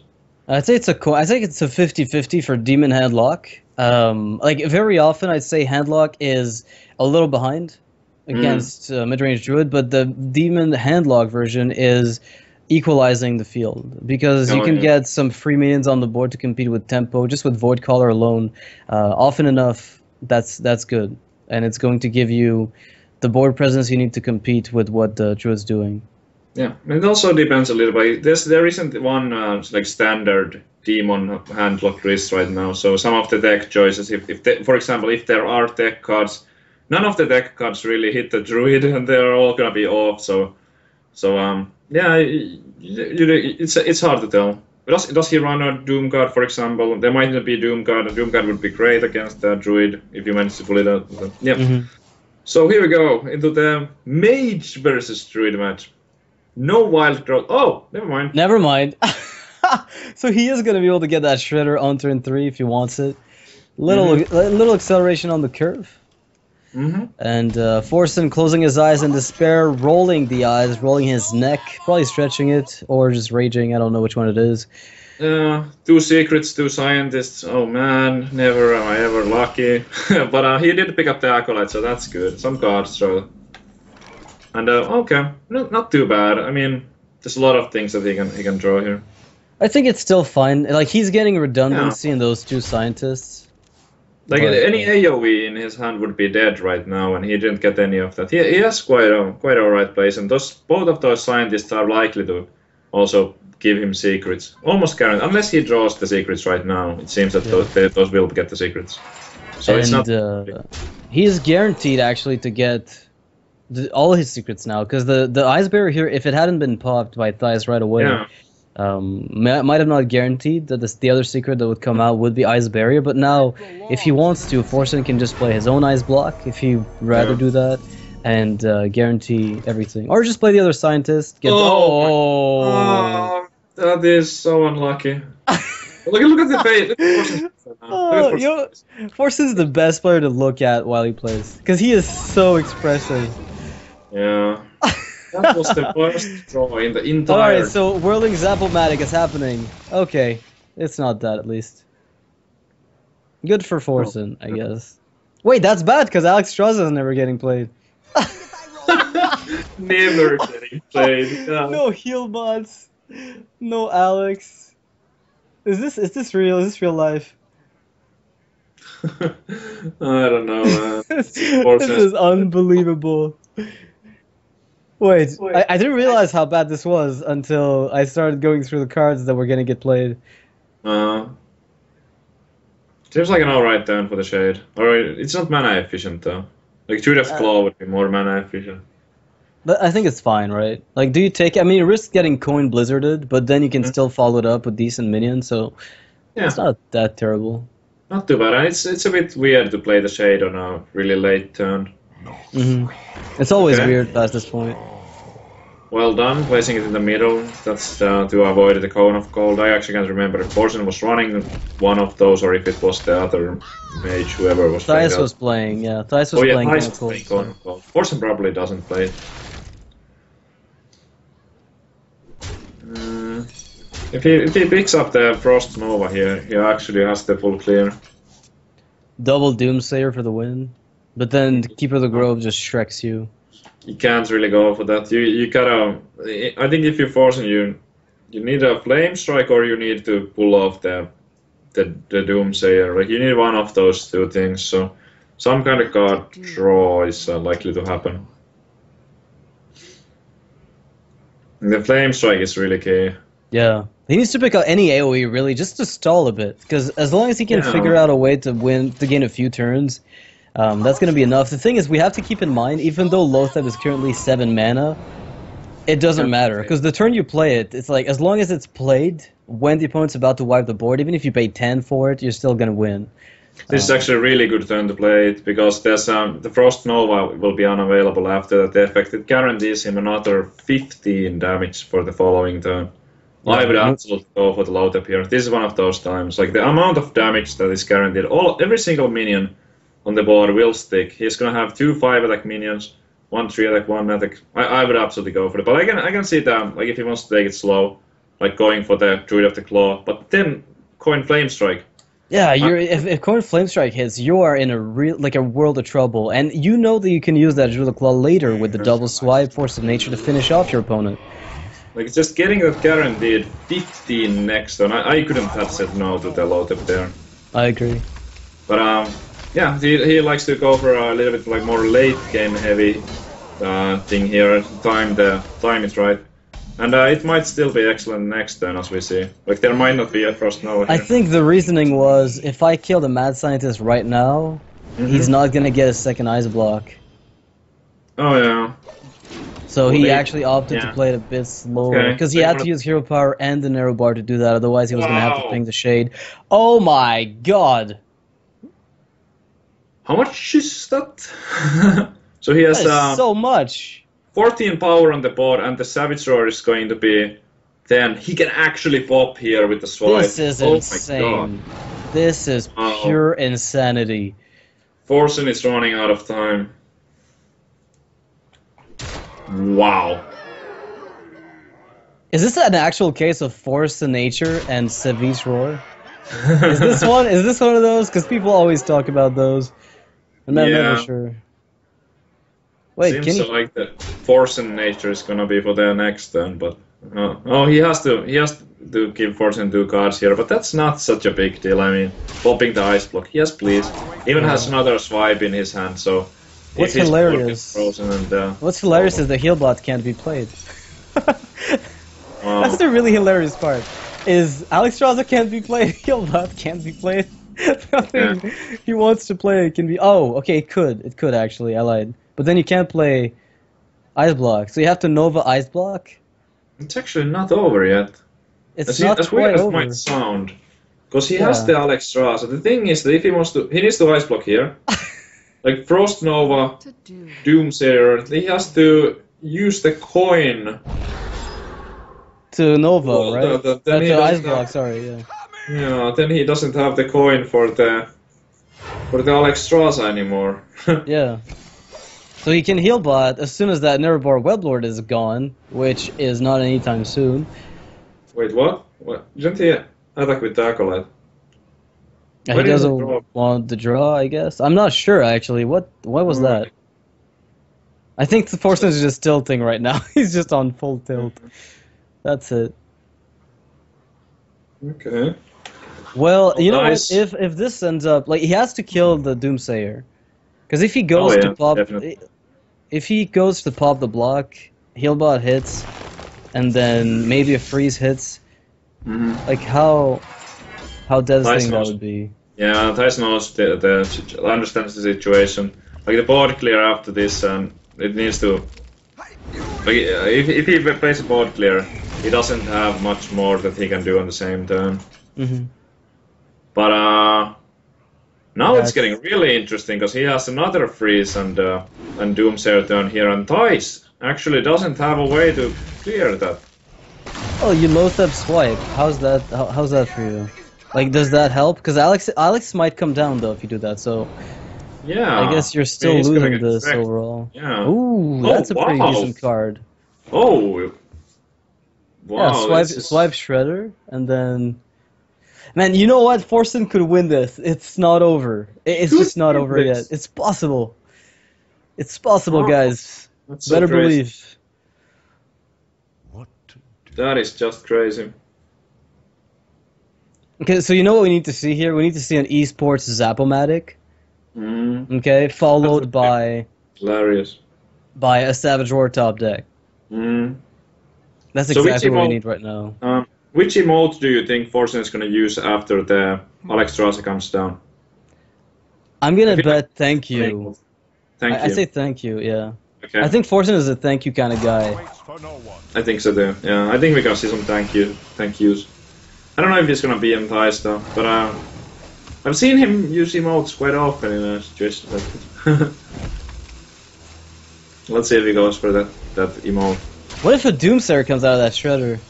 Can you Oh, imagine the saltiness of Forsen? Is Alex has to die? No way. We already saw one Doomsayer today. Not possible.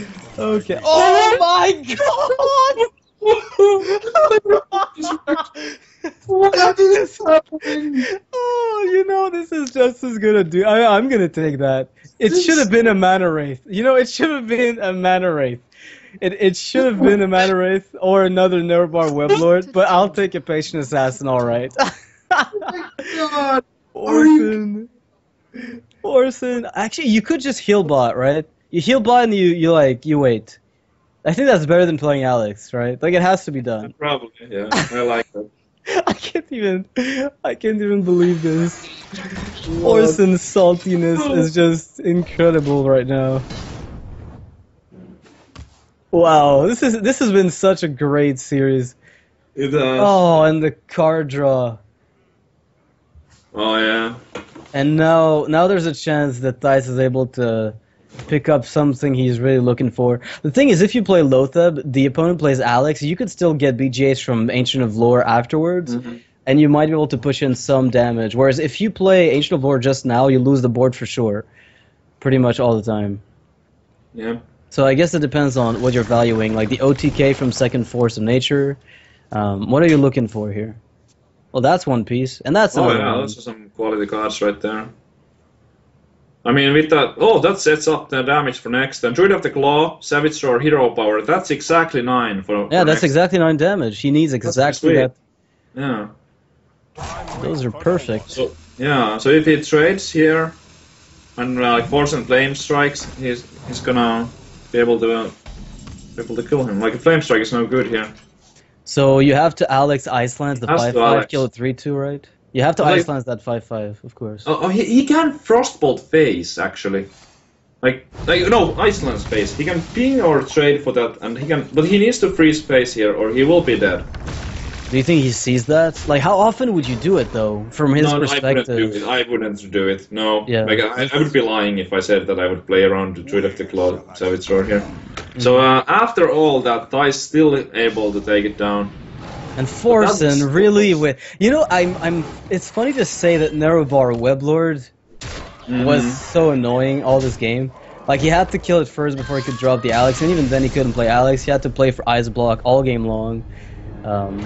Wow, Forsen not doing well at all today with the Mage. That is just so bad for him. Oh, that patient assassin, man! It was the perfect turn for the Alex draws, and he just couldn't play the 8th into that. Like I don't know, I feel bad for Forsen right now.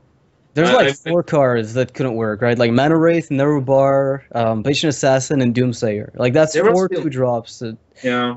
Like the game would not have been over. For example, Thijs could have played the Ancient of Lore and joined some like big game or so, and Forsen didn't have all that much more in his hand remaining, so it would have been anybody's game after that. But definitely not being able to play the Alex Raza there, that was just like the nail in the coffin. Yeah, and now he's benched, so his teammate Oskaka is going to have to be playing the Druid for sure, which is going to allow Nihilum to decide whether or not they want to queue up RDU's deck or Life Coach's deck into this. It's the Warlock, or from RDU I believe there's a Shaman left. No, he won with the Shaman right now, that's right, he's got a Hunter left. Both of which are probably okay, but I'd favor the Hunter here. I think we're going to see the Hunter, yeah. Like we touched upon this just a little while ago, but it's really tough to tell how good the Handlock is against that Druid. But it's also like we can't, if they queue up the Handlock here, it's not. I'm not clear on it if they think Handlock is better against the Druid, or if they just think that the Handlock is better against Druid than against Mage. So that's a good point, right? Because if you end up being stuck on that Warlock with the Freeze Mage, that's going to be an issue for you. That's right. Because then this is like if they wanna snipe the Druid with one of these decks, now is the time. This is the one opportunity they get to get the matching right. So wow, after being Forsenboys were up like 4-1, I believe. Now it's tied at 4-4, and not only that, but the thing is, if RDU wins with Hunter, the Warlock faces the Druid again, right? Because like Forsen can't be unbenched, so it's. I think Hunter makes too much sense, right? Yeah, I would. Yeah, it's the Hunter. I mean, Hunter has really good matchup against Druid, and you can't really go wrong by playing it here. The Freeze Mage match with the Hunter is a bit like weird. I don't know. Like it can go both ways, but it's not that great for Hunter generally. Because something like the traps, if you run 3 traps, for example, they are all just dead in your hand in most cases. Right, and I think Ice Barrier, getting those early really changes everything. Oh my god, RDU with a very aggressive deck. If Oskaka doesn't pick up something good right here, this risks escalating very quickly. Yep, let's see the Innervates and Wild Growths. How many? Esports! Okay. Oh wow, okay, we're good. It's like, okay, I like this hand, because it's like, it has some bad cards in it, like the big game and the roar. But it also has the good stuff, like the swipe and the wild growth. It should be a fair game. Oh, the perfect draw. I mean, he has to go. But, you can't not play this. Come on, it's too good. Like, it's like either Wrath happens or wild growth happens, and only one of those things. The only terrible thing here would have been the Innervate Keeper, but you can't really play around the Innervate Keeper. The guy of Suka would leave you in even worse position if that was to happen. Yeah, rule number 1: don't play around what you can't beat. It's pretty much. I mean, do you expect Wrath or Wild Growth? I expect Wrath most of the time, but Wild Growth, there are merits to it just because you might get a better swipe. It's just that the opponent might leave you having to deal with this anyway. It's pretty interesting. Go ahead. Because he could Wild Growth here and go for the swipe next turn. Yeah. You could also Wrath and just. Swipe next turn as well with the coin, right? Like his swipe could always be used if a Misha comes out with the coin, and then he plays Shredder on curve, and Wild Growth sits until very late. I think it depends on what you're expecting to be facing. Like if you think that if you ask Kaka and you think that RDU is playing Face Hunter, then I would Wrath every time, because Face Hunter has limited amount of damage, and taking a Juggler off right now would usually save you like. Well, at least at 3, but probably even more, depending on how many minions are coming, so... Yeah. Now he's gonna... The Lepernom's still there, and now the Wild Growth is not played. Yeah, it's one of those. I think this is one of the few games where you'll see Wild Growth just sit there because there's never been a good turn to play it. If the Wrath hadn't been picked up, we would have seen it just because it was the only option. Oh, But yeah. now that that's out of the way, then of course things are a bit different. Then we'll see what comes out of that Shredder. It'll be a big deal. It might turn out to be irrelevant. I mean, it's gonna throw like an innervate, right? Of Oh, course, he has to draw Innervate. Ooh, that's a great card though, especially if you get your counter Shredder and Oh, yeah. then the Wild Growth into Ancient is pretty much on curve, and you can even play BGH for tempo after the Wild Growth. Ancient of War is absolutely huge. If there's no silence for it. Ooh! Okay, no, this is looking very difficult. But Already let's see. 10 damage to. I'm sure he's gonna go face here. I mean, with the kill command in his hand. Like sometimes, when playing mid range hunter, you have to evaluate the situation. Like for example, if he had zero direct damage in his hand, it's not as tempting to go face. But I mean, yeah, Wait, you could Savage Roar to use Nat Piggle as a buffer for that Huffer. that's true. But how good is the swipe? What to do? Oh man, this is looking so rough. There's nothing I like. There's absolutely nothing I like here. Yeah, I'm with The only you on way that. to kill everything is basically to smash yourself, your own face, into a Ugh. minion. It's going so low, and this is not even a clear. Oh my god! The That's the- vitality What the? totem. What on earth is going on? What am I looking at today? Those shredders have just been crazy, haven't they? Yes, I don't even understand. I'm actually a bit confused about that. I expected him to take out that shadow boxer, because then the vitality totem would have had a good chance to survive 2 turns. That's pretty funny, by the way, with the scenery The there. little one trigger just because. Like heal for 3, no, heal for 4, then like deal 1. And now Ancient of War, sorry, is actually somewhat relevant. Like, it's going to die, but at least it's going to soak up a lot of damage, and it might That's why be he enough wanted to it slow last down. time. Like that, it ended up like paying off really big. Because if he couldn't play that Ancient of War this turn, he would have been dead to the high man. Yeah, the card draw wasn't going to be good anyway, so... So good call there, using the Wild Growth. All right. It's still a long way for the Druid player to climb out of this. I don't think there's anything unexpected in that Druid deck either. Like, I don't expect any funky tech that we just have never seen before.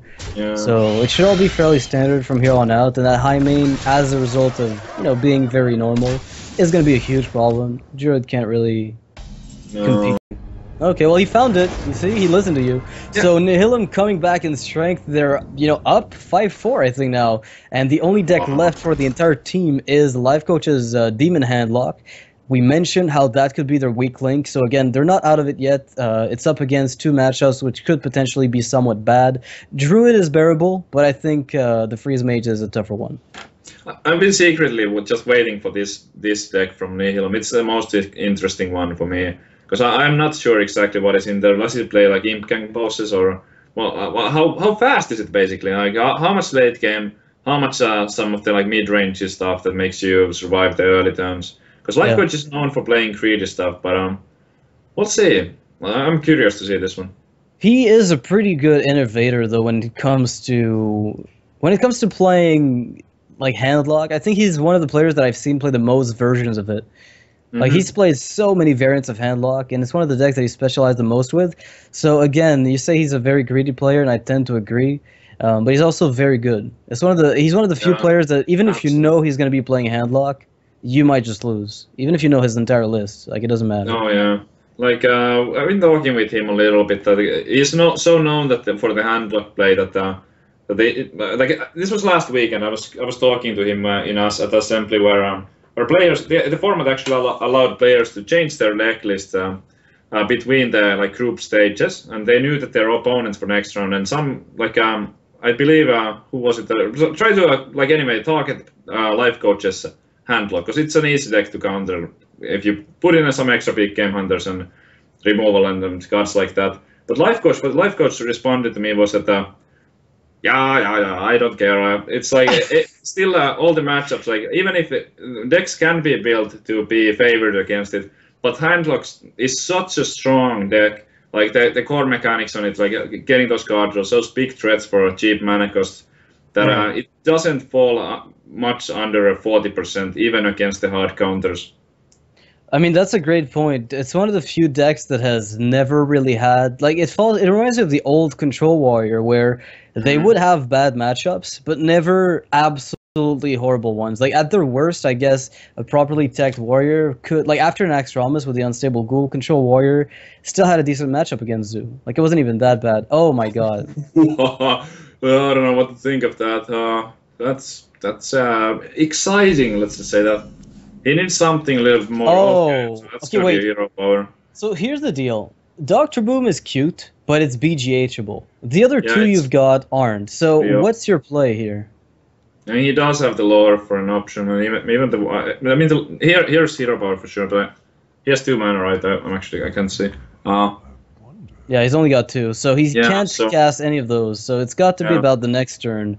Like About if the you next play Ancient of War, Silence makes you hate life, and you're not really stopping anything. If you play Doctor Boom, BGH makes you hate life. And if you It's play Ancient of so Lore, good. you draw cards. If there is no BGH, you actually like straight up win the game. Like it's so ridiculous. But I will probably go for the lore because you get those 2 extra cards, and you need to have. He didn't have a play for the following turn. So if he goes for the boom and he gets a big game hunted, okay, well, what's the turn for? So by innervating the lore over the other 2 would make him more likely to have a reasonable play for turn 4. That's what I was thinking too, but now I'm thinking as well, if you've got Dr. Boom and it comes out and there's no answer, you could win. And one of the things that we have to recognize about Demon Handlock is that unlike mid-range Demon Lock, which they're not to be confused, I mean, it doesn't run double BGH very often, where, That's true. mid-range Demon Lock always runs 2, because it really gives them a lot of reach for removal purposes. Okay, so I got an answer for that. So if he had a Shredder in his hand, I would go boom. Yeah. But here I would have actually went for the lore because of how bad the next turn is likely to be. He's going to go for this, and there is no BGH, so I'm really excited to see how it works Life out. Coach concedes. I think Void Caller has to be played, right? Like, you kind of have to try to get Malygos out ASAP. He's got nothing but good demons in hand, at least for him. Yeah, this is what I was talking about. That's a hero power pass right there. Yeah, but he'll start curving again afterwards, so it's still not too bad. The thing is that by innervating Dr. Boom early, you're getting a good handle on the board. You're also possibly enabling giants earlier than you want to deal with them. So yeah, that's so much pressure. I mean, he can swing for 9 here, and it's just crazy. But there is a Molten Giant in Life Coach's hand already. Wow, that is a lot of pressure. That's a lot of damage, yeah. So, yeah. If that Void Caller dies... I mean, if you defend of Argus, there's a good chance you could maybe get something you're looking for. It's not amazing, I'll be honest, but... I think you do it, because it's either the Dr. Boom takes 4 damage, or the Druid spends his entire turn dealing with it. Because if there was a Keeper of the Crow, which is like what you don't want to see, it would have happened last turn. Like, the Druid would have absolutely played it over the hero power. So I really like the Defender here. I don't think that can go too bad. Like, the worst thing is that the Druid top decks the Silence. I think it all really comes down to that, like, realization that the opponent would have played Keeper on curve. I think that's really a good point you make. And if Life Coach thought it through, then there's a great chance he plays defend of Argus. It does, and this creates an interesting situation. Like, that's actually surprisingly tough for Ostkaka to deal. So you have the option of using Druid of the Claw to kill it, and then you're able to deal with Malygos if it comes out, but then you're naked on board if that happens. Like, completely naked on board. This is a huge moment right here. Like, there's no... I think that he wants the Malygos. Like, if you Life Coach, you want the Malygos right now. Even though sometimes the Jaraxxus can be such a huge stone that it's like impossible to get past it. But the Malygos just deal with that Dr. Boom. Let's see what he And gets. it's It's Jiraxis. still not. It's not bad at all. But it's just life coach really needs a taunt. Yeah, without That the does taunting deal with the ability, Dr. Boom as well. Yeah. If you do you taunt Druid the Claw here? Because I think Probably. Yeah. You gotta protect. yeah. Protect the Dr. Boom. But it's gonna get like Dark Bombed anyway. Just thinking the Malygos, maybe that Jiraxis was even better. I'm just like, the Malygos would have been a bigger threat, but as soon But as the thing is, like, Mal'Ganis would have killed off your opponent's Dr. Boom for sure, and you would have then gotten the initiative to play Belcher if you wanted, and then maybe later on play the heal block. Oh wow, Skakos is going full face. Very straightforward play, no messing around here. And how does that work out for him? Let's see. So he's got the Molten. He's probably going to play on this board. I think it's completely fine. I mean, if you life coach here, you just leave the Druid of the Claw up, and I would say that you Molten, you taunt first, you don't heal it. I would absolutely taunt first. It's a better minion, and you're not in any danger of dying. There's 0 chance that you die, so why not play the 3/5 taunt? Yeah, Keeper of the Grove would have been played already. It goes back to that same minion we spoke of. The only way for you to really be in trouble is for him to have Keeper of the Grove, and you know there's not going to be any Innervate shenanigans happening. Yeah. So, my that's pretty god. scary. But does it change anything? At 6 mana still, like, the taunt should be good enough. It might, yeah, I mean, that's kind of gain 7 health. That's gain 7 health, unless there's a silence. And not only does the Belcher gain you that 7 health, because it soaks 7 damage, but it also trades better. Yep. If Oskaka picks up a Keeper here, though, that could be almost the win. Force of Nature is not enough, but it's going to help clear up a little bit of things if he wants it. He can deal 2 damage to the enemy's face if he's looking for it. I don't know if 2 damage is worth playing a Force of Nature for, but I'd consider it. Yeah. All of the options seem pretty bad right now. Could like Shredder, Hero Power, take out the front half of that. But also the Force of Nature, having those double Force of Nature, there's no real use for the second one. So, yeah, you if gotta you throw don't one. Wait, what? You've got to throw at least one away. No, you damage your guy and you're able to deal... Okay. You deal 2 damage to the enemy. Yeah, okay, so that's why he did, yeah. He wanted a Druid to win, yeah, makes sense. Just like, okay, why do you damage the Druid of the Claw? But yeah. So this is the moment where Life Coach is stabilizing. He's got the board. Yep. And there's really going to be a lot of work for Skaka to do to really shake him off of it. Now, one thing to note is there is a Force of Nature in Skaka's hand. If Life Coach doesn't pick up a taunt or another heal, he's basically got, 2 turns to find the Savage Roar to get the win. Yeah, I think that play from Skaka, he really wanted to push in that 2 extra damage to like potentially have lethal with like a top deck swipe if there was no heal. Do you draw? Do you taunt? Taunt is open to silence because it becomes a 5/5. Ancient of Lorik grants you the possibility of finding the lethal. Life Coach right now, he has what does he have? He has 16 power on the board. Okay. Alright. Well, he's drawing, trying to find that Savage Roar for sure. Nothing else. He'd probably even end up cycling that Wrath just to find what he needs. And that's game right there. That's game right there. He has 16 on board, and now he has 6 in his hand. Exactly 22. And Life Coach is going to win this for his team. Yeah. We said that might be the weak link, but it turns out it's not as weak as I initially thought. And Life Coach takes it. Like, this is a crazy reverse sweep here for Nihilum. 5 games in a row from taken won by Team Nihilum. Amazing.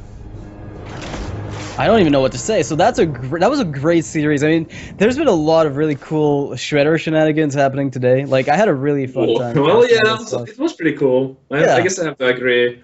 Like, I always feel bad for the player who's on the unlucky side of that. Like, when things are going well, and if you're Kaka and then like a Doomsayer pops out, but yeah, I mean, I gotta say that it's pretty enjoyable still. Like, that's entertaining. Yeah. So for the last, I guess, the score of the day, what we're looking at is Forsenboys is at 2-3 right now. There were 2-2 equalizing, and Nihilum is taking the entire lead. I mean, they're staying in the lead Yep. basically at 4-1. They're the only team with that score at the moment. No one is quite there, and no one can get there this week. It's impossible. Wow. Even tomorrow, they're the only team who have only accumulated one loss. And if they end up, keeping that trend going, they might just stay the first rank. I mean, you said they did a lot of preparation, and I think it shows. Yeah, I think it's paying off. They always take all their competitions really serious. They practice together. I think a lot of their ways of practicing and working the deck list, working the strategies, just working together.